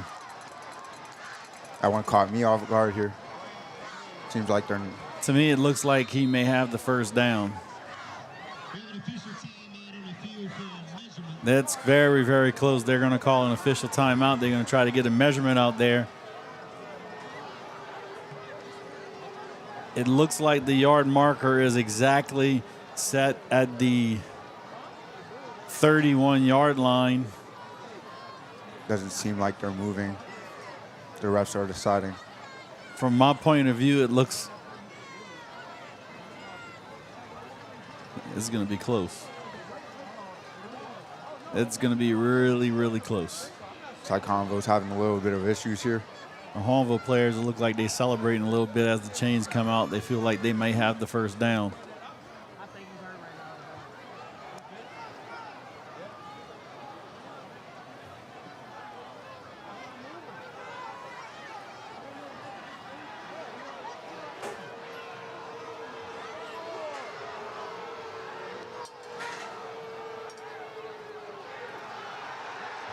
All right. Teague was stopped short of the first down marker. There's going to be a turnover on downs. It's going to be first down for the Destrehan Wildcats. That could have decided a lot in this third quarter here. Yeah, that's a big play right there by Destrehan to get turnover on downs. Hahnville was driving right there. Touchdown right there would have changed the momentum, put it in Hahnville's favor. But, Destrehan comes up with a big stop, and it's first down 10 Wildcats. Destrehan wants to make this play matter, this offense matter here. See if they can land that touchdown, push them even further ahead. All right, we have 2 receivers to the left, 1 trip to the right, and it's pushed towards down the middle. Seems like a gain of about, I want to say 3 yards here. That'll put them 2nd and 7. 10 minutes, 15 seconds left on the clock. Yeah, Destrehan's going to keep passing the ball a little bit, but look for them to kind of slow it down and keep the ball on the ground. To Jabari Mack, and just going to stop at progression here. That'll be a gain of about 2 yards. Yeah, this might be a passing down for Destrehan, but look for them to continue to keep the ball on the ground. And, with a 20-14 lead, that's only 1 score. But look for Destrehan to kind of grind the clock out a little bit, try to take command of the game, establish the line of scrimmage, wear down the Hahnville defensive line. So that'll be 3rd and 3.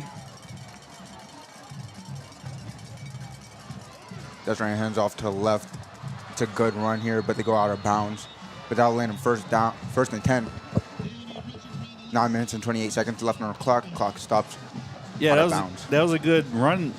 Looks like number 5, Damian Richard. We'd called him on the defensive side a few times today, but it looks like he's lining up also at the running back position. That's a good defense and offense here. You like to see that coverage. Pass wide by Jackson Fields.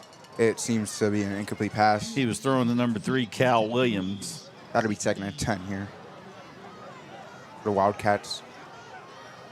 Jackson Fields has a lot of options that he has, with their receivers being really reliable.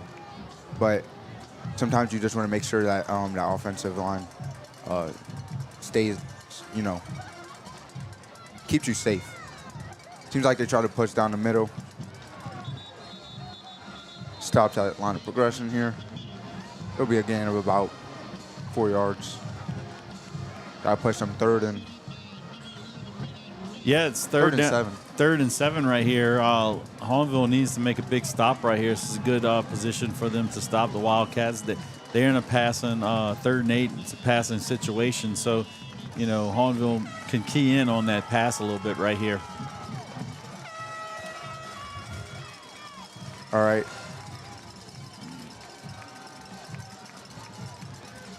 They line up here. 2 receivers to the right, 1 to the left. He drops back. He pushes forward. Jackson Fields goes for the run. And it seems like he made it to that 1st down. Yeah, again, looking for a pass. The Destrehan wide receivers were covered by the secondary. Secondary is doing a good job right there. But Jackson Fields, again, good runner. He makes it. He runs the ball for a 1st down, and Wildcats are driving. He's very quick. You barely have any time to see the defense catch up to him. And it's passed to the middle here by player 24, Malachi Dabney. Yeah, he's a hard runner. That's an 11-yard gain. He gained about 5 yards right there, carrying a load of Tigers with him. That was a great play here. Wildcats are moving fast here.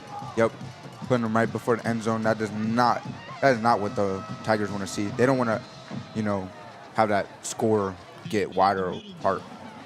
Yeah, it's a 2-yard gain. It's going to be 2nd and 8. There's 7 minutes and 40 seconds left in the 3rd quarter. They're right within field goal range. They both have great kickers, as we said in the 1st half. And a lot could happen here. But so far, the Wildcats are in a great spot. Expect a play from Jabari Mack here. Hand it off to Jabari Mack. Yeah, Jabari was in motion. Good job by the defensive pursuit of the Hahnville Tigers. It looks like they were going to get him for a loss, but Jabari was able to gain a few yards there. It looks like he gained 4. It's 3rd and 5 now. Looks like the coaches were expecting that a little bit. Good defense by the Tigers, but that'll be 3rd. That'll be 3rd and 5. Hand it off to Jabari. It's dropped right before the 1st down.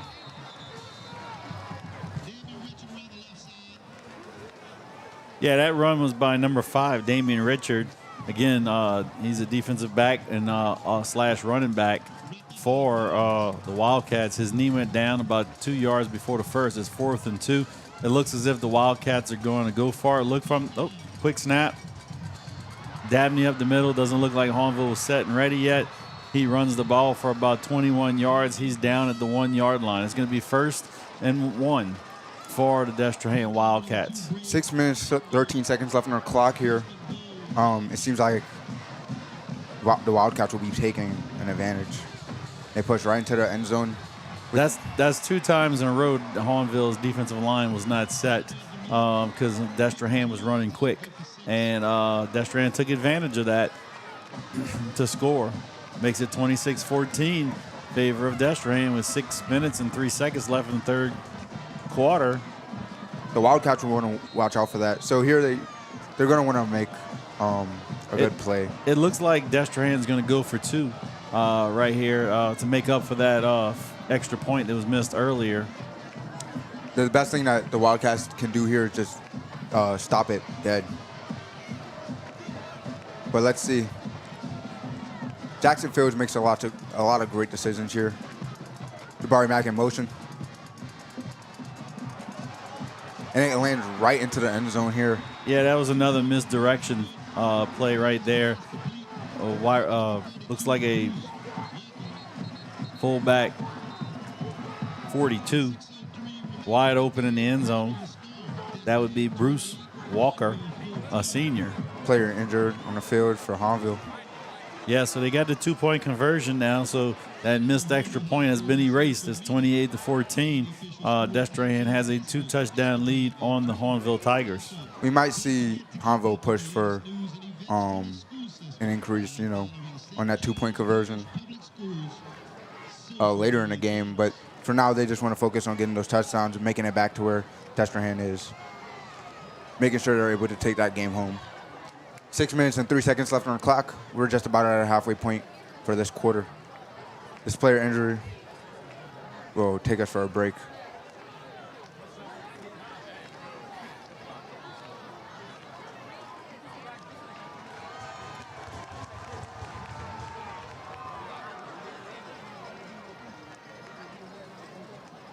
Yeah, the medical staff's out there looking at the player. We got, like I said, we got a Tiger down at the 5-yard line. After this injury, which we hate to see, after this injury, we'll have the Wildcats kicking to the Tigers receiving. We'll see how our big players from previously played in the game, Algerald Walker and Bennett Knockin, pick up the ball. They might kick short to keep the ball out those players' hands. Or just have a good kick here. We'll see what happens.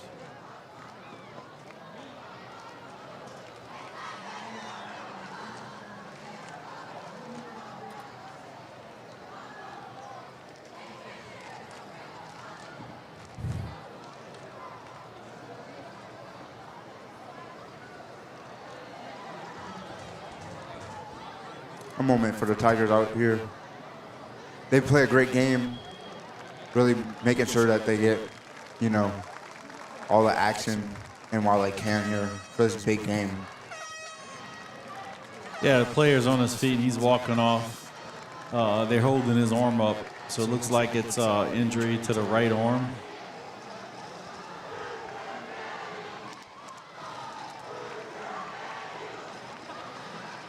Let's hope for a quick recovery here.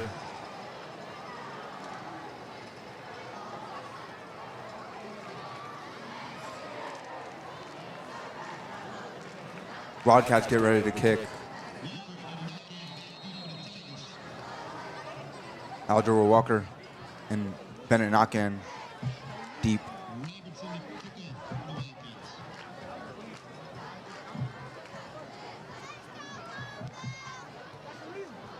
Kicks short here. Got a play that runs through the middle. Puts the Tigers at a great point here, starting at around the 42-yard line. 41-yard line. The injured player looks like, to me, it could possibly be, it's hard to get to see the name, but it could be Chad Stroyski, the defensive back that we talked about as a key to the game. But it's going to be first down for Hahnville at the 41-yard line. Starting at 5 minutes and 57 seconds on the clock. Hahnville really wants that touchdown at the moment. We're going to really feel for it here. 2 receivers on each end. Fabian Celestine in the back. Player in motion. Michael props. I think that's going to be offsides. I was about to say right before the snap that defensive end is definitely offsides. So it's going to be 5 yards. A penalty on the Wildcats is going to give Hahnville good opportunity here with 1st and 5 We'll see how from that the affects them. 46-yard line. That's placed the Tigers in a good spot here. Just being in 1st and 5. Because their distance needed for that first down in half. They're going to be watching for Michael props here a lot more. He makes a lot of great plays, especially down the middle. You have a player in motion into the pistol formation here. Landon Teague drops back, he makes a quick there throw. was a good pursuit right there by number 55, Joshua Fifi, defensive lineman. Landon Teague, quarterback for Hahnville, had to throw the ball into the ground. I'm sure they're fine with this because they are 2nd and 5. Just picking up that second down will be fine. It still leaves a lot of open playbook here. But the score is still wide. The clock is counting down. They want to make sure they hurry up and get that touchdown. Keep the clock. Or keep the clock not counting because they don't want to run out of time here while they're losing and score. Wildcat does a great job at defense. 2 receivers to each side. Landon Teague runs down the middle. He does a great job, but is tackled by player 38. Yeah, that was about a 10-yard gain by Landon. That's going to give him a first down. Good run. You know what's amazing watching these two quarterbacks play tonight? Not only are they good passers, but they are also very good runners. It appears there is a flag on the field, and it looks like the flag is going to be against Hahnville. Personal foul called against Hahnville, but the play is going to stand and it's going to be first down. All right. He gets the yardage. It was a personal foul after the fact of the play, so he's going to continue to get the yardage, but it's going to be first down. All right.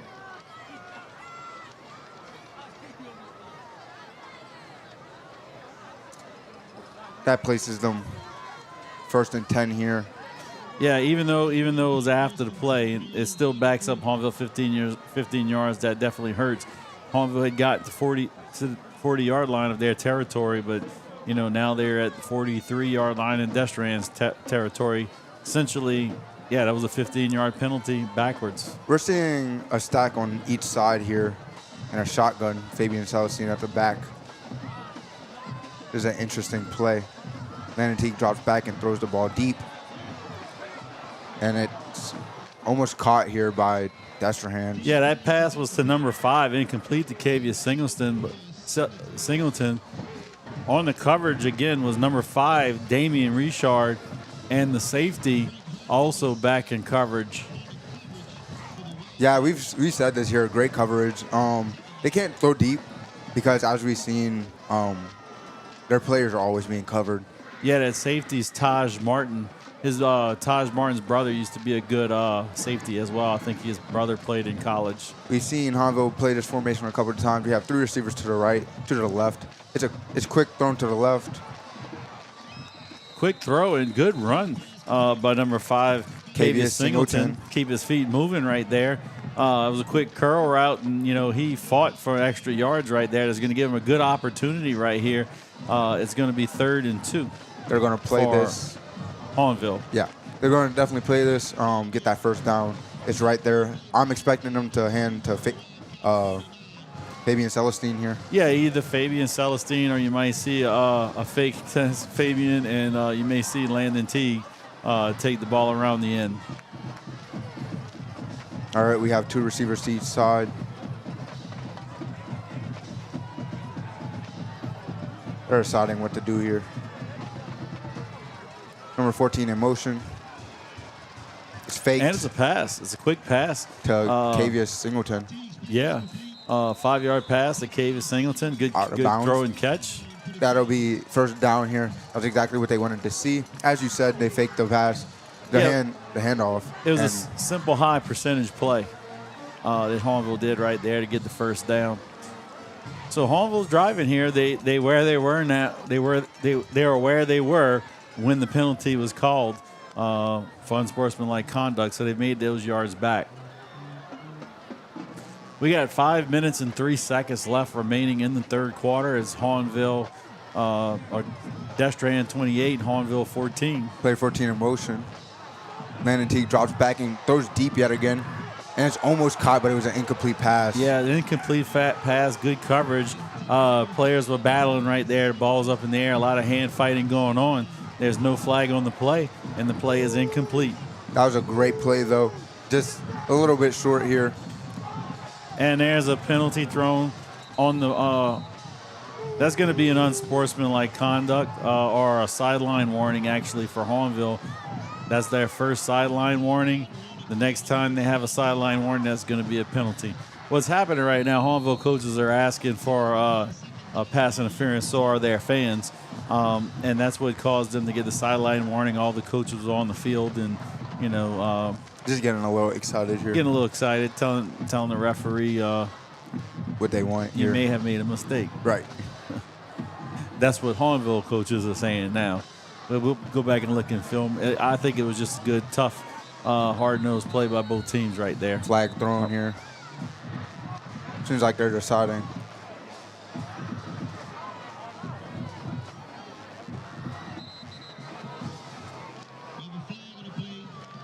Flag on the play, thrown from the secondary.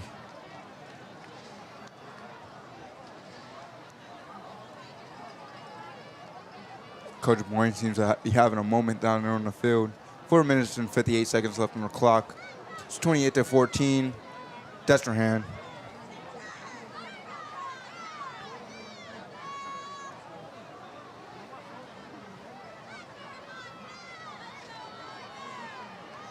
I'm not exactly sure what happened. There's a flag on the play, but there hasn't been any yardage marked off. And I don't, maybe Hahnville maybe called a timeout.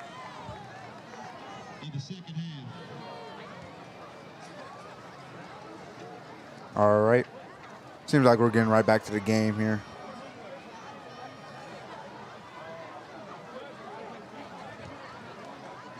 Both teams are getting ready to line up.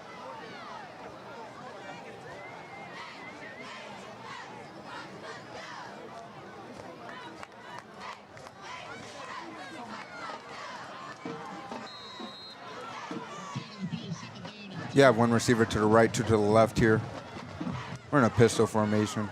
Oh, I'm sorry, in a shotgun formation. It's passed to Fabian Celestine. He tries to run down the middle, but he gets pushed back, so it'll be for a gain of 2 yards, it seems.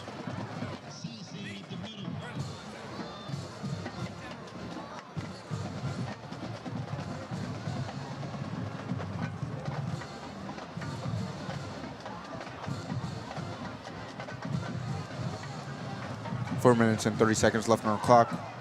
That clock's counting down, and it's putting the Tigers in a difficult spot here. They still need to get 2 touchdowns in order to be in a good position. Make sure they get every extra point kick. Make sure you take care of that H-back here, Michael Props. It's thrown to the side. Good Looks like pass. it was caught. And it's going to be caught by Hahnville for a first down. That was a great pass here. Great split decision here by Landon Teague. You know, those being ran down and being able to throw an accurate ball here. Yeah. That when your players can catch means a lot. Destrehan's driving, and they are at the 30-yard line in Destrehan territory.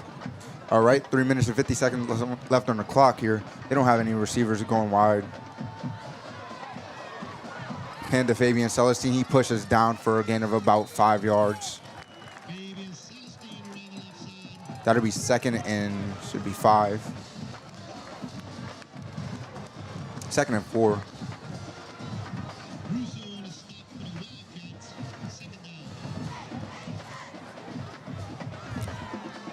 We're starting here in the middle of the field. 2 receivers to each side, or 1 receiver to the right. Flea flicker by Hahnville. Oh, man. Incomplete. That was an incomplete pass here. Nearly an interference. Or, sorry, nearly an interception here by one of Destrehan's defense. 3 minutes and 13 seconds on the clock. There's a lot of heart-aching moments here being played. It's getting really close for some of these plays. Yeah, it's 3rd and 3 now. Let's see what Hahnville does on 3rd and 3. 2 receivers to each side. Fabian Celestine and shotgun. This play has been played a couple of times. It's handoff to Fabian Celestine. He breaks through the middle, takes it past the tackle, and then he reaches to the end zone. That's exactly what Hahnville wants to see. That's going to be a touchdown for Hahnville. Yeah, that's a big play for Hahnville right there. They needed that touchdown to narrow the lead, so it's going to be 28-20 in favor of Destrehan right now. And again, good running back, Fabian Celestine right there. Nice to see him, pop a big play right there. All right, it seems like they're getting ready for the extra point kick. This is what they want. They want to make sure they get this kick. It really matters in these types of games where single points make a big difference. Flag on the play. The extra point is good, but there's a flag on the play. Got to put them 28 to 21 favoring Destrehan. Hahnville's pointing to the Destrehan side that the penalty may be on them. Got to be placing Destrehan in a difficult position in this kickoff.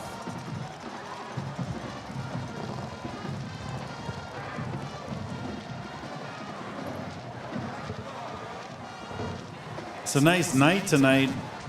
Oh, personal foul on the extra point by Destrehan. That's going to be assessed on the kickoff. That'll be good for Miles Borey here. Yeah, Hahnville's probably going to be kicking the ball off at the 45-yard line of the Destrehan Wildcats. Yeah, it's a beautiful night tonight on Halloween. It's kind of one of our first nights where we got football weather. Fans seem to be enjoying a very good game tonight between Hahnville and Destrehan. The bands are out, the band's allowed, the crowd's allowed. Again, great halftime performance. Pink Lynx Challenge tonight, $15,000 raised for cancer. What better thing can be happening, in St. Charles Parish? Right. Besides this rivalry between us, a friendly rivalry. Right. Everybody at work, they didn't like their friends today, Right. You live on East Bank, we can't talk today, But that's what's good about this rivalry is everybody knows each other from both sides of the river. This is the only day that they're not friends, right? Right. The rest of the year, they're pulling for each other. Onside kick by Hahnville, tried to sneak one right there. Borey's upset with himself. He kicked it a little bit long. That was difficult to recover, but it was a good time good try right there. Good time to attempt such an onside kick. Yeah, I haven't seen one of those so far, so that's something special that could have been attempted here. It would have been cool to see them pick it up and do a great run. But right now, here the Wildcats will be starting in a good position.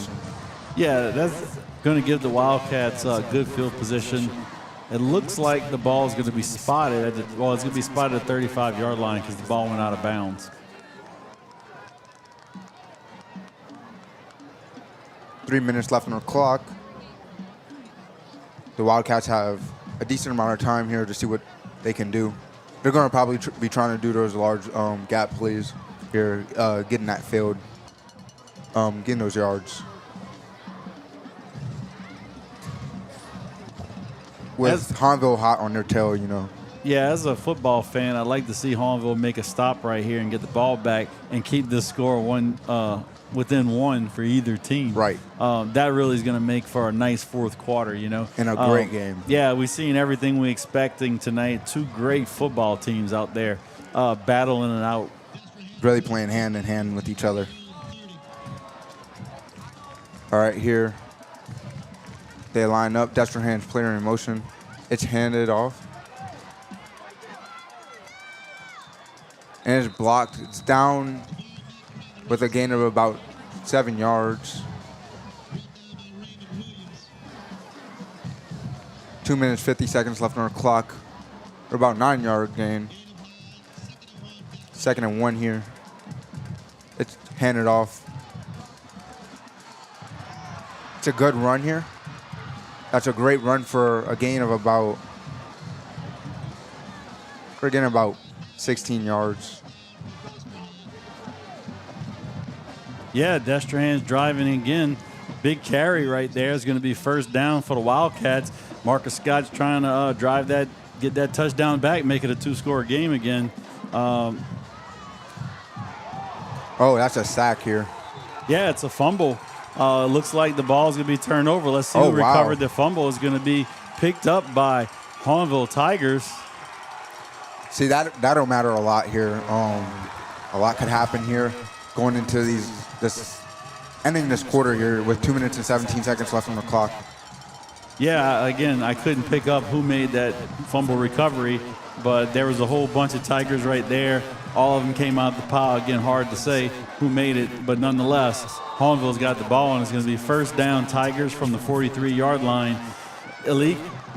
Hey. Friday night in the River Parishes, and we got us a football game right here. This is quite amazing, you know, being out here tonight, watching the game for myself, being able to see such a display of, you know, strategic prowess between both teams. Yeah, two well-coached teams, you know, executing assignments, you know. They're doing what they're supposed to be doing. You know, 28-21, this is a good high school ball game. The score's not out of hand. It's right where I'd like to see it, actually. Not scoring a lot of points, but not a boring defensive game. So. Right. No, they're both teams are making unique plays, you know, trying to bounce off each other. Yeah, there's been some interesting formations I've seen a couple of times tonight, and different misdirection type screen plays look really nice. They're pulling all the tricks out of their hat tonight, trying to win this game. And out of all the games I've seen against, watching Destrehan commentating for them, I've never seen them do stacks on both sides. Yeah, double stack wide receivers like that. That's becoming a more common concept you're starting to see. What it's doing is it's taking multiple defensive backs out wide.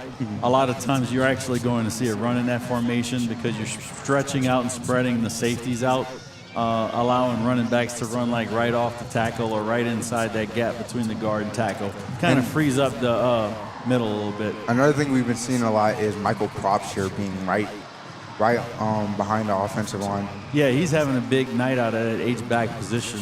That's usually not a position that sees a lot of high mileage, and you know they're getting some mileage out of him tonight.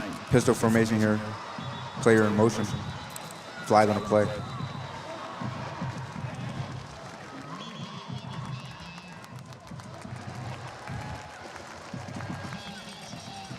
Offsides on the Tigers. Got to push them back a bit. That's not where they want to be. They're in third down here. Yeah, it was 3rd and 7, and that's not a bad position. It's a little longer than you want. It's not actually. It looks like it's offsides on the Wildcats, so that's actually going to put them in better position. Playbook is wide open right now on 3rd down. They can run any play they like, run, pass. Everything's an option. We see a little confusion in the Hahnville offense right now. They might have to call a timeout. There's still 22 seconds left on the play clock, so they got plenty of time. Kavian Singleton to the left. Fabian Celestine to the back, 2 receivers to the right here. Kavian Singleton moves in motion. And we have Fabian Celestine try to run down, but he's tackled. Yeah, he was tackled. Another flag on the play. Here with 11 seconds left on the clock, you know, it's getting close here. Yeah, it's getting a little chippy down there. That was way after the play. Looks like it's probably going to be an unsportsmanlike conduct.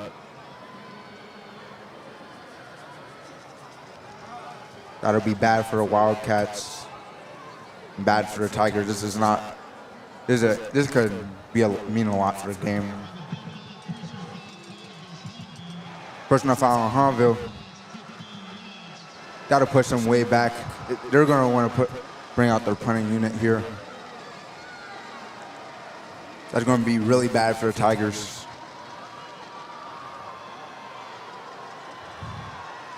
Big game after an interception.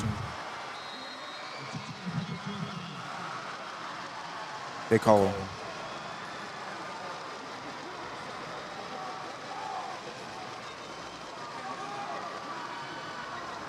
Tigers come out with their punting unit, and that's the time for 3rd. All right, that'll be the end of the 3rd quarter here. 28-21, favoring the Destrehan. This is a close game. It'll mean a lot going into this 4th quarter. We really want to see, you know, how close it can get between the two teams. Yeah, it looks like it's going to be 4th down and 15 yards. So Hahnville's going to be passing the ball back, punting the ball back to Destrehan. Wasted opportunity right there on that fumble recovery. Again, you can't have, you got to take advantages of your opportunities, Right. and you can't have those kind of penalties like that. So Hahnville, Destrehan, both are going to have to try to figure it out, reduce the amount of penalties because they're both hurting themselves right now. Definitely right there for Hahnville.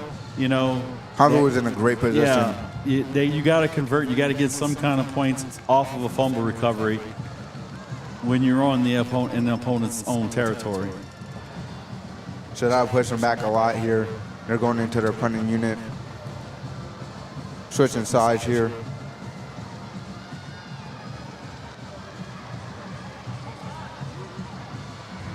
Both teams line up.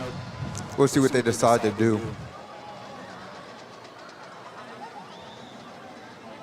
It'll mean a lot if the Tigers can take advantage of this moment. We've seen Miles Borey make great plays here. Let's see what he can do here. I don't see many failed snaps from Miles Borey.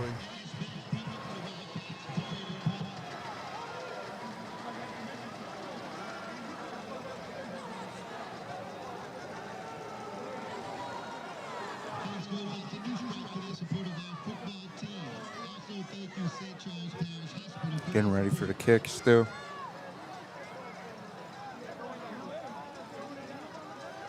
Timer's reset at 12. Players are down.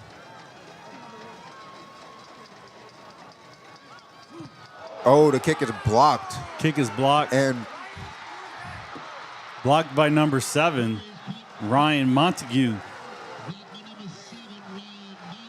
That was a crazy block, and it's going to mean a lot here for the Wildcats. The ball is going to be at the 6-yard line for the Wildcats. Golden opportunity for the Wildcats to stretch this to a 2-score lead.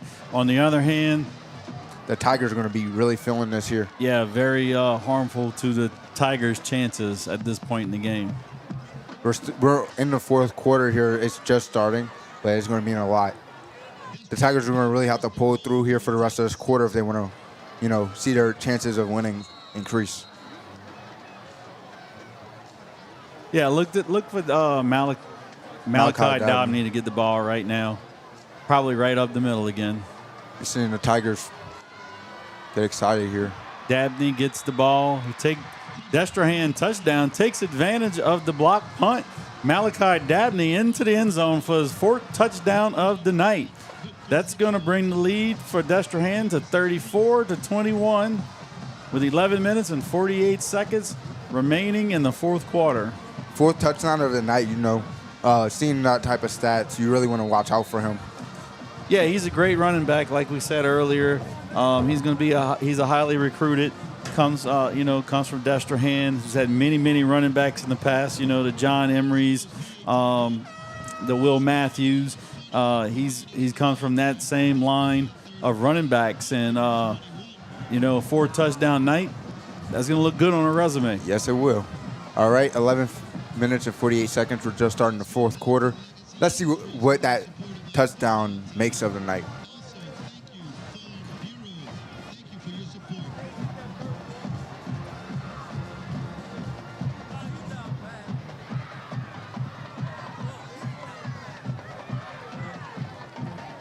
So we're not in panic mode if you're Hahnville yet, but expect to see Coach Boyne and the Hahnville Tigers to put the ball in the air a little bit more than maybe you've seen.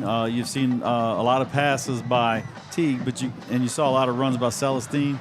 Still got opportunity to run the ball, but you do need 2 touchdowns. Right. And you need 2 touchdowns without letting Destrehan score. So with 11 minutes and 48 seconds left, start to see if Destrehan if Hahnville starts to press a little bit and try to push the ball. It could work into Destrehan's favor if they're trying to push the ball downfield too much.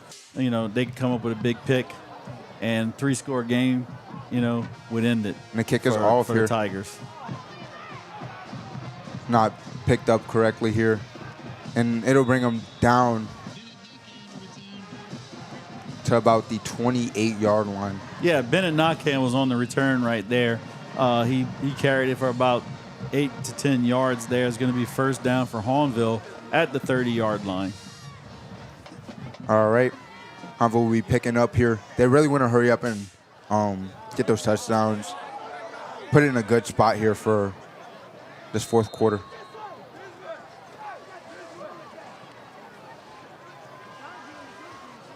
It's stacked on both sides. Fabian Celestine to the back here, to the right. Pass to the left. And it's for a gain of about 1 yard. Yeah, quick pass right there. I'm going to be truthful with you. I hate that play. Yeah. It's you see a lot of teams running that play to say, well, it's just like a run. Okay, so you got 3 or 4 yards. It is just like a run. For me, a lot of things can go wrong with that play. Right. There's a lot of coverage here, so close to the players. I'm really expecting to see them throw wide here. 2 receivers to each end. A quick throw here. That's a great pass. Good pass, reverses field. It puts them in first down.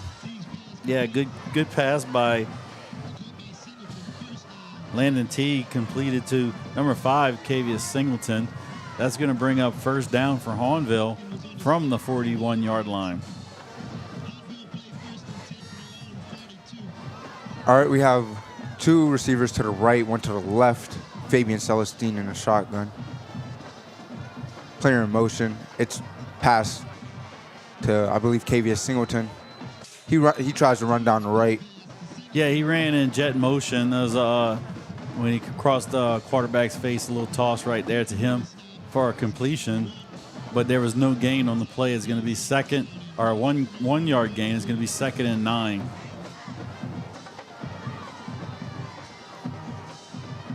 They're seeing what their coach wants. I'm expecting something big here. I really am. Feels like it's a build-up. Here we got 2 receivers to the left, 1 to the right. Passing to Fabian Celestine, handing to Fabian Celestine. He breaks through a tackle. He runs down for a gain of about 9 yards. Good run by Celestine. He almost fumbled the ball right there. Way to recover that ball and continue to go 3 or 4 more yards and get the first down for Hahnville. Hahnville's driving now. They're at the Destrehan 46-yard line. So we'll be starting. We got Michael Props here on the left side. 1 receiver to the right, 2 to the left. Fabian Celestine behind. Fabian in motion to the right, or to the left side, I'm sorry. Landon Teague drops back, throws to the right side. Pushes for a gain of about 4 yards. Yeah, that's Michael Props again. They've run that play, I believe, 2 times already. They've seen 1 time incomplete, 1 time big production. They got 5 yards on that one, so it's going to bring up 2nd and 5 from the 41-yard line, 42-yard line. 9 minutes and 15 seconds left on the clock here. 2 receivers to the left, 1 to the right. Michael Props is right there on your right side. Fabian Celestine in motion. You see some zone coverage. Landon Teague runs and is throwing. The ball is caught here. Yeah, it looked like Landon was going to take off with that, and he was just going to run the ball. But then he saw Bennett Knockhand wide open at the 20-yard line. Eyes got real big, made the throw, was sharp. Yeah, we've seen as the Wildcats closing really quickly. Yeah. Landon Teague makes a great pass there. He probably could have took that for the first down if he kept it. It's going to be 3rd down and 6 for Hahnville.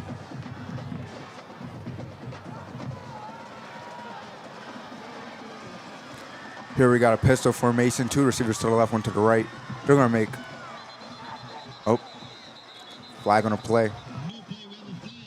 We do not want to see this go to Hahnville without pushing pressure on them. Hahnville will be penalized 5 yards here, putting them back on the first. That'll be 3rd and 10. 3rd and 10.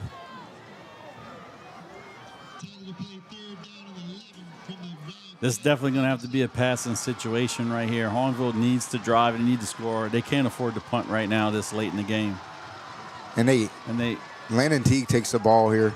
It's a great defense, and that's a big play, but he's dropped here just before the 15-yard line. Yeah, big play. Tripped up by number 30, Taj Martin. right there. Taj Martin saved a touchdown on that play. That was a good 30-yard gain.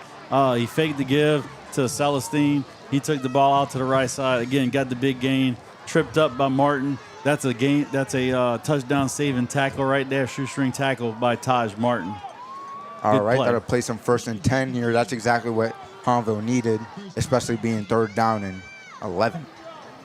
Number 3 in motion is handed to Fabian Celestine. He runs to the right for a gain of about 4 yards. Yeah, good run.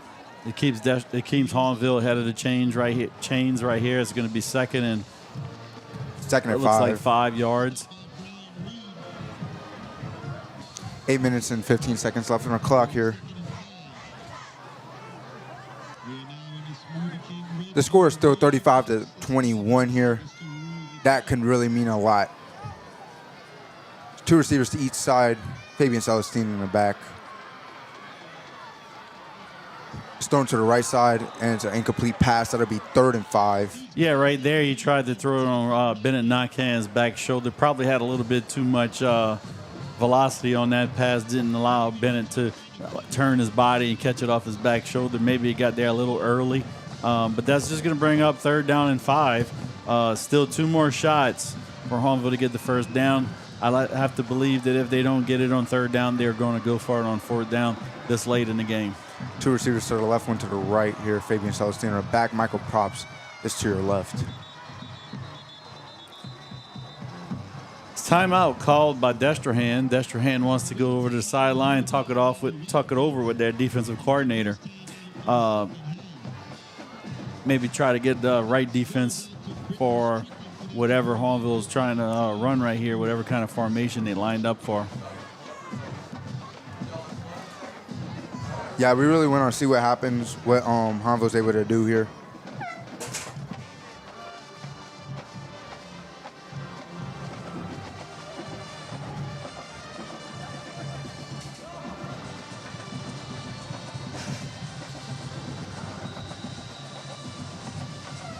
So it's still 3rd and 5 here. They're getting really close. Yeah, a couple big plays right here for Hahnville. This is, this can decide the game for them, whether it's over or, whether they still have an opportunity to come from behind. But right now, Destrehan is in control with a 2-touchdown lead. Right. So we have 2 receivers to the right, 1 to the left. Michael Props might make a big play, but there's 2 players right there. Landon Teague drops back and throws to the middle, and it's caught for a touchdown with the Tigers. Yeah, that's the age.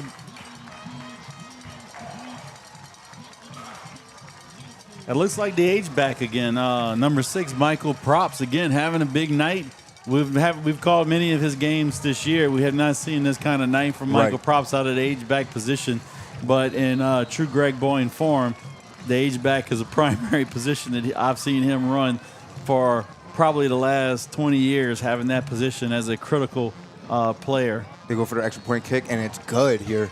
That'll put him 28 and 30, or 35 and 28 here, favoring Destrehan still, but we still can see something from Hahnville for this last 8 minutes. Yeah, it's going to be real important right here. If Hahnville wants to have any chance to come back and tie this game, they're going to have to stop Destrehan on this possession. They're going to have to stop him pretty quick. That way they have time to make a drive. So Destrehan will get the ball. Obviously, Coach Scott wants to score it right here. Right. If he doesn't score it, he's definitely going to want to drive the ball a little bit, pin Hahnville back deep in their territory. So they can count that. With as least amount of time as possible for them to score. So it's getting a little interesting here. Again, 35-28 with 7 minutes and 51 seconds left in the 4th quarter. It's the battle of the river. It's what we expected tonight.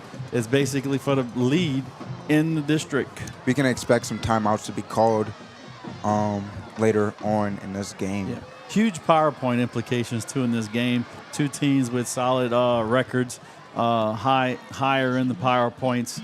You're going to see one team move up in that PowerPoint ranking. You're going to see one team fall. Yep. Yeah, one team is going to be guaranteed probably a home field advantage. the losing team is probably going to be battling for a home field advantage. Miles Borey goes for the end zone, and it lands. So that'll put Wildcats at the 20-yard line. That's a great kick here by Miles Borey. He shows his ability to really kick it where he needs the ball to be. Yeah, that's that hidden yardage we've talked about in previous telecasts. You know, you got a kicker who can put it in the end zone. You know, it looks like the average return, you know, in this game has probably been to the 30, 35-yard line. So if you could get the ball in the end zone, that's 15 yards of that hidden yardage that you can get on special teams, and they did that right there. So it's going to be 1st and 10 for the Wildcats at the 20-yard line. All right, here we are. Oh, there's a quick snap here. They're seeing the look, taking advantage of that. Yeah. Seems like they had a gain of about 6 yards. That'll put them 2nd and 4. Jackson Fields is very good at running this run play option here. You know, that option, keeping the ball and pulling the ball like that. He does that many times. I thought Dabney had that ball. He kept it in there so long. He took it right out of his running back's hand and took it for 8 yards up the field. It's 2nd and 1. Yeah, Hahnville wants to be quick to line up here. They don't want to let them take advantage of that. There's a big play here. Oh, wow, and that's going to seem like he's going to run straight to the end zone here. Yeah, that's a 72-yard touchdown. Again, same play that was run last time. Last time Jackson Fields took it out of the hands of Malachi Dabney. This time he let Malachi keep the ball. Malachi took his 72 yards right there for his 4th touchdown of the game. There's flags on the play. Looks like there's going to be offsetting penalties possibly. We really don't want to see that on Hahnville. They're already taking a big enough hit here. Touchdown is good. Touchdown's good. As a personal foul on Hahnville. And it's going to be penalized on the kickoff. All right, we'll see that here. That's going to possibly be a backbreaker right there for Hahnville. It's going to be very difficult to get 2 scores. Within 7 minutes. Within 7 minutes, you got to score twice, and you got to get the ball back from Destrehan once, right? To even have a chance. We see Destrehan, though. You know, we talked earlier about it looked like it was going to be a defensive game. You know, they've scored 42 points. We see Destrehan basically matching their or getting close to their points per game total of 47. So we see in the offense out of Destrehan that we usually looking to see. All right, they get ready for an extra point kick. These kicks mean a lot. And that point seems to be good. All right, that'll put Destrehan 42-28 here. Great lead here. This is exactly where Destrehan wants to be for the rest of the game. I've seen many teams come back from 2 scores with 7 minutes left in the game, but it is a very difficult proposition for our Hahnville Tigers. Especially against their rivals here. The rivals play very well, especially in the defense. They have a great defense here. We'll see how that goes. Both teams will be getting ready to get back on field here. Wildcats will be kicking to the Tigers, receiving.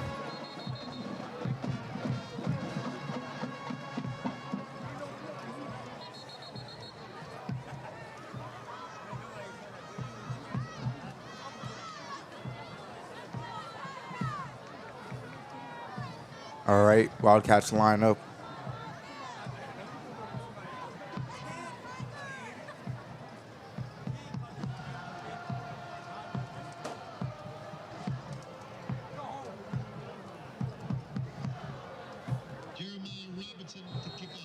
Seven minutes on the clock here. The kick is off. It's going deep. It's picked up here in the end zone.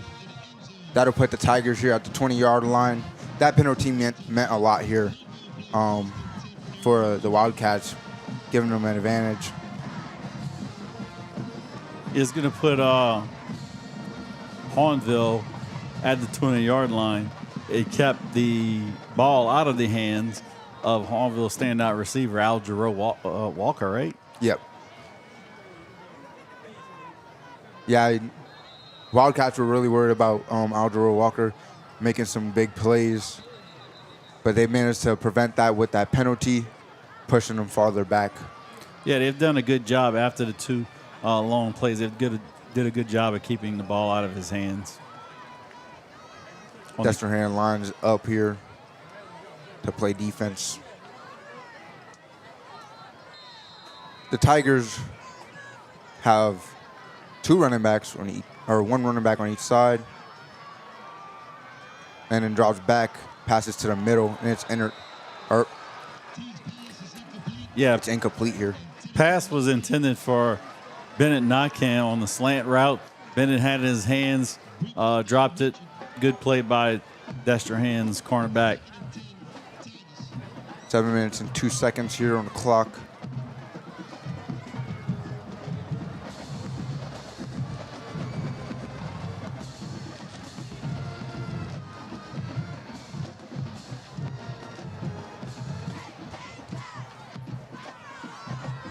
Pistol formation here. Two running backs on each side. Two receivers to the left, one to the right. Receiving some new plays. It's handed off to the running back for, again, about 1 yard. That'll be 3rd and 9, I believe. Yeah, 3rd and 9 for the Tigers. They're going to have to do something right here. They have to get a first down. If they don't have a first down, they're going to have to go for it. Yeah, I don't want to see these small plays here because with such a big game, making small plays like this, you're running the clock, and you're not making it to that end zone. The receivers to the left. Oh, it's intercepted here by the Wildcats. That's intercepted by number 15, Cameron Florin, linebacker from Hahnville. Good play by the Destrehan defense to take the ball inside of the Hahnville Tiger 10-yard line, basically putting the game away with 6 minutes left. If Destrehan can score right here, that'll probably be it for the game. It's going to be very, very difficult to see a comeback from Hahnville. We see the Tigers take a hit here.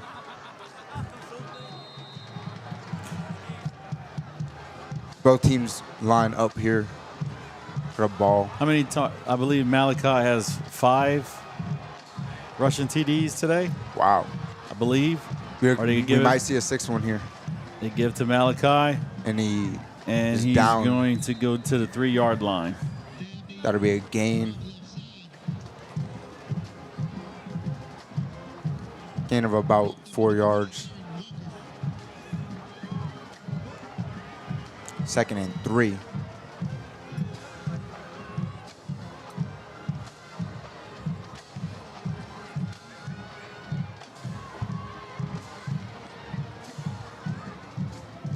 Looks like the Wildcats are deciding their play.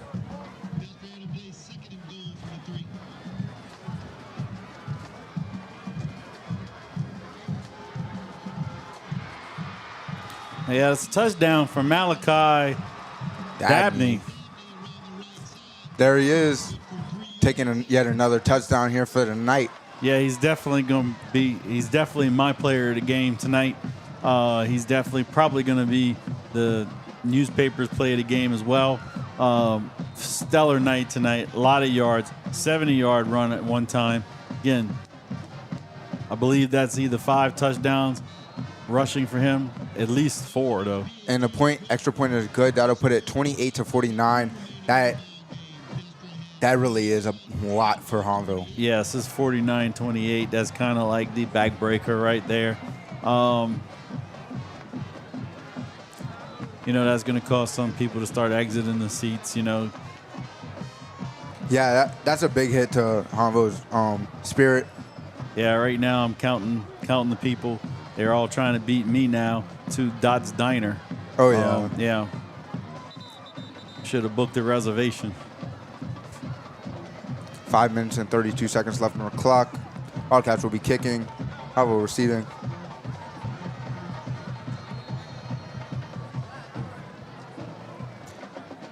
It'd be really hard to see a hidden comeback here, but we see Bennett knock in and Aldro Walker in the back.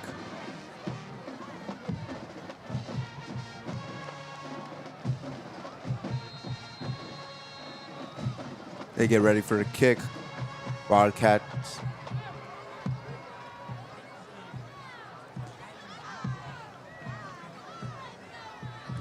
And the ball is off.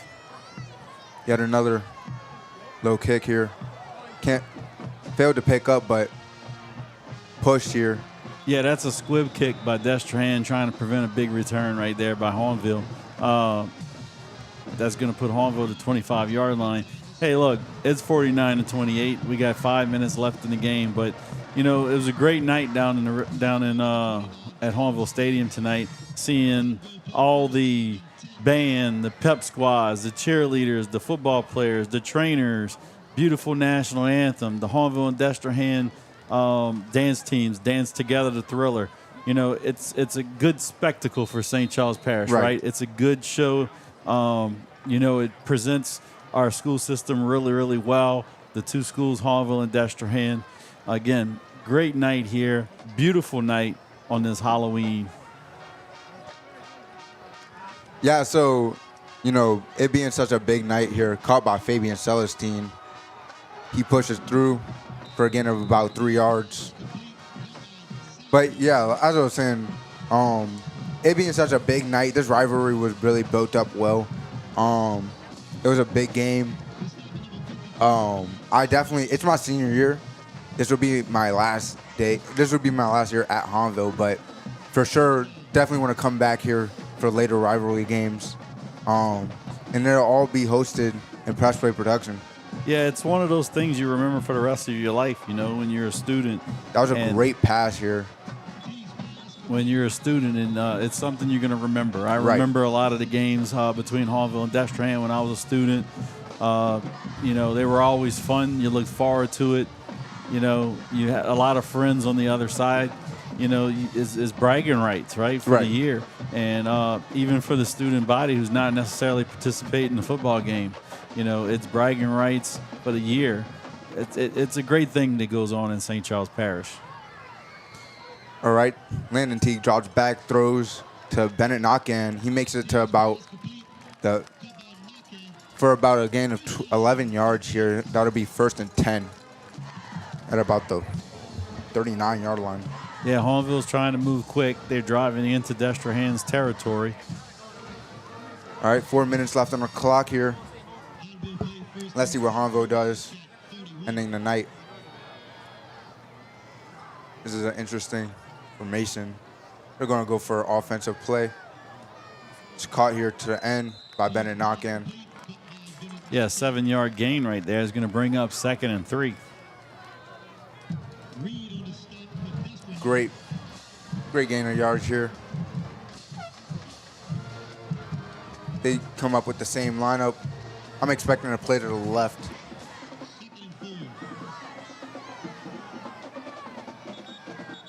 Seems to be going to Bennett Knockan again, but it was incomplete. Flag on the play. To the Hahnville.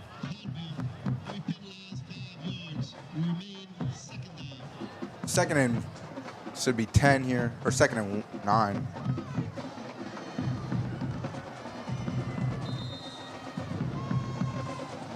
That makes Hahnville clock countdown here. 3 minutes and 20 seconds left in the game. Fabian Celestine is to the back.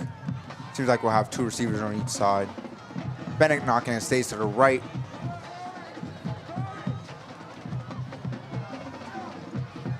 Player 3 in motion.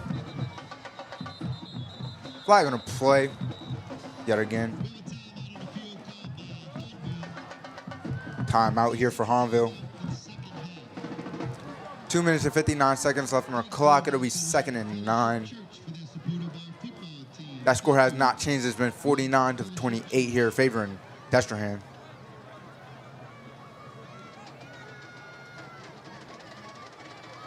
Your attention, St. Charles Parish Public Schools would like to remind all spectators that entering the field. Y'all are watching Press Play Production. This is a media crew ran by students here. Our students tonight here are Mia Leakbaugh commentating, Devin Williams filming, Hayes Hood,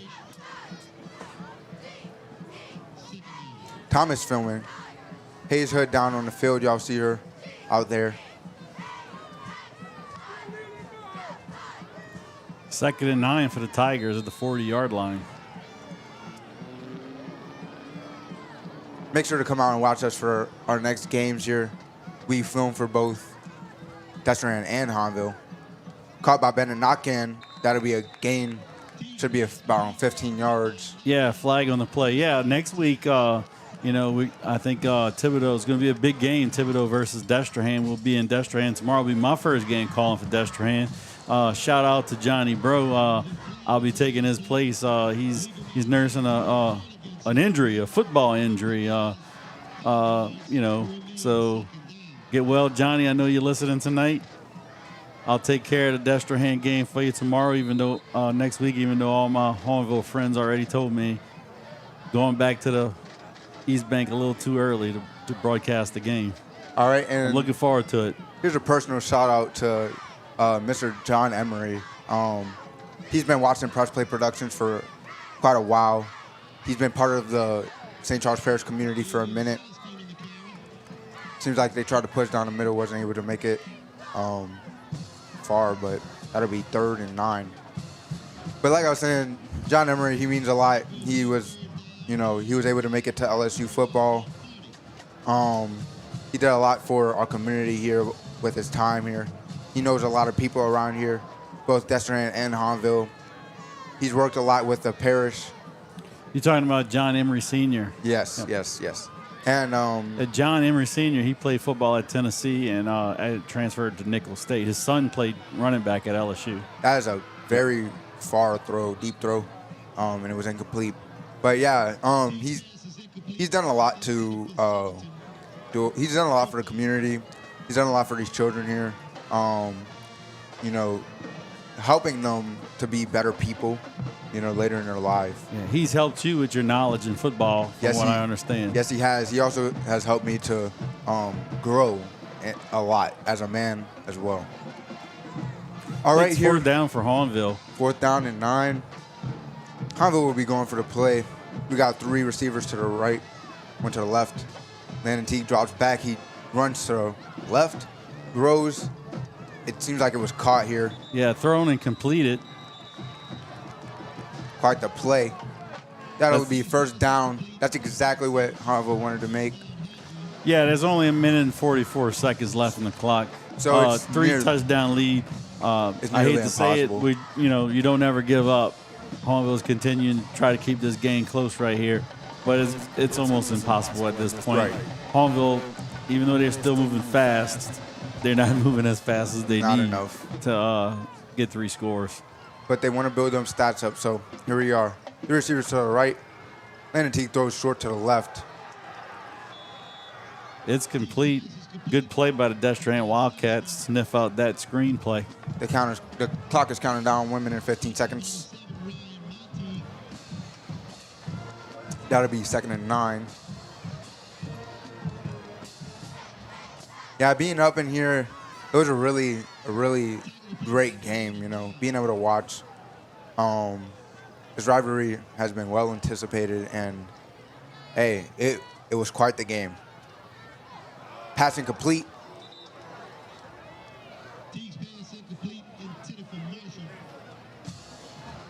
Learned a lot about both teams here tonight. Seen quite a lot of plays from, quite a variety of plays from the players here. Both coaches pulling out what they can from the playbook. Right. So in this Bayou district that we're in, we're getting the call to 2 games of the weeks. We had the Hahnville Destrehan game this week that basically was going to determine who was going to sit atop of the district standings. It looks like Destrehan's going to come away with this win, which is going to put up a big game next week against Thibodaux, who's only lost 1 game in the district. So we'll be at the game of the week next week as well, bringing the game live to you at home. Again, check us out on Press Play Productions next week. We're going to have that Destrehan and Thibodaux game live for you, which is going to determine the district title. Right. More than likely. 45 seconds. Timeout was called, flag on a play here. Yeah, that flag's was waved off by the official. It's going to be 3rd and 9. with 45 seconds left on the play clock, on the game clock in the fourth quarter. 4th and 9, it seems like they're going to go for the play, which is what they want. They want to reach that end zone here. I expect them to throw deep a little bit, make a big play. And the T goes for a rush. It's thrown and dropped here.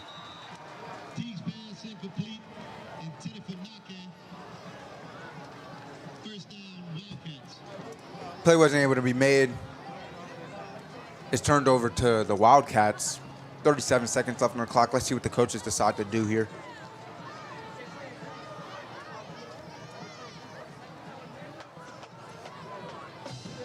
But yeah, no, it was a great game here tonight. This game meant a lot for me. I'm sure for a lot of other people, especially those coaches, you know, they wanted to make that their debut here. Right. Yeah, it's a game, like I said, a game you remember, you know, playing here. It's talked about in the community. All year long. It was a build-up. I'm definitely going to try to be here next year if I can after graduation. That alumni center might be open to me. That would be cool. You might have to wait 10 years till your 10-year anniversary before they allow you into the alumni center. Possibly, yeah. It would definitely be hard to get in there right after. I don't think they're just going to be selling you tickets next year to get in there. All right, so it looks like the teams are going out to shake hands. We have 20 seconds left.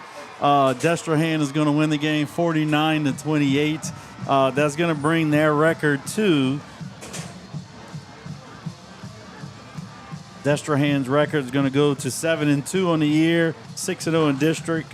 Hahnville falls to 7-2 and 4-2 in the district. Look for Destrehan to move up in the power points, almost guaranteeing them a home game if they continue. Again.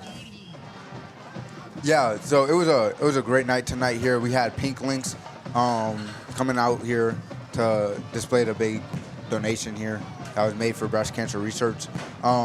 Great play here against Destrehan at the Hahnville Tigers Stadium. This was the big rivalry game we all waited for. It's Halloween. Let's go home, possibly for those people out there trick-or-treating. Let's have a good night.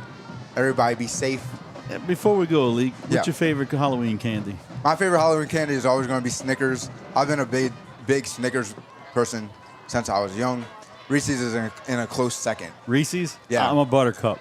I'm a Reese's Buttercup, but you know what? I like Reese's Buttercup, but I really like the Easter eggs by Reese's.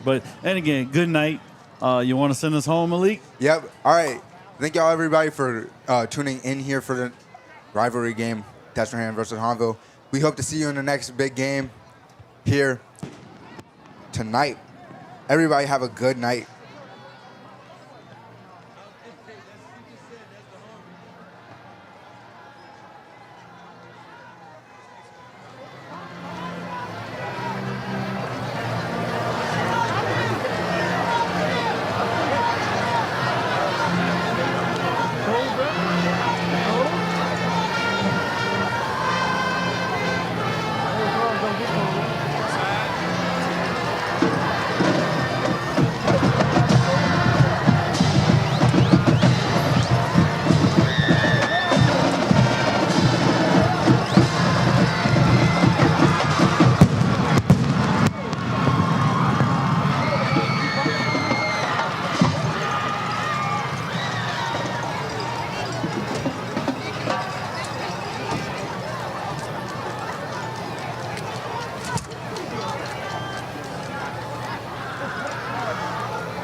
Ladies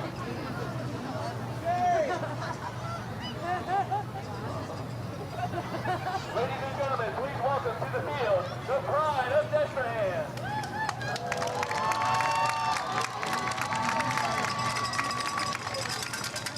Band directors for pride of Destrehan are Chris Williams and Mark Terrio.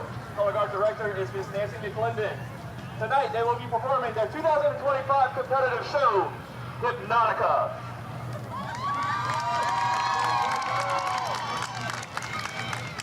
Drum major Riley Marcel. Is the band ready?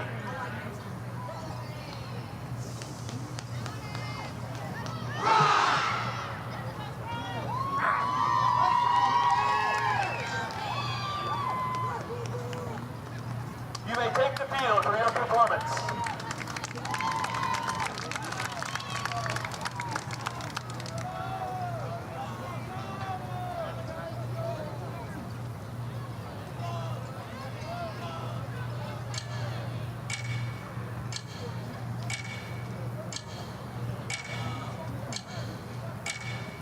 Close your eyes and begin to relax. Take a deep breath and let it out slowly. Concentrate on your breathing. With each breath you become more relaxed. Imagine a brilliant white light above you. Focusing on this light as it flows through your body. Allow yourself to drift off as you fall deeper and deeper into a more relaxed state of mind. Now, as I count backward from 10 to 1, you will feel more peaceful and calm. You will enter a safe place where nothing can harm you. If at any time you need to come back, all you must do is open your eyes. 10, 9, 7, 6, 5, 4,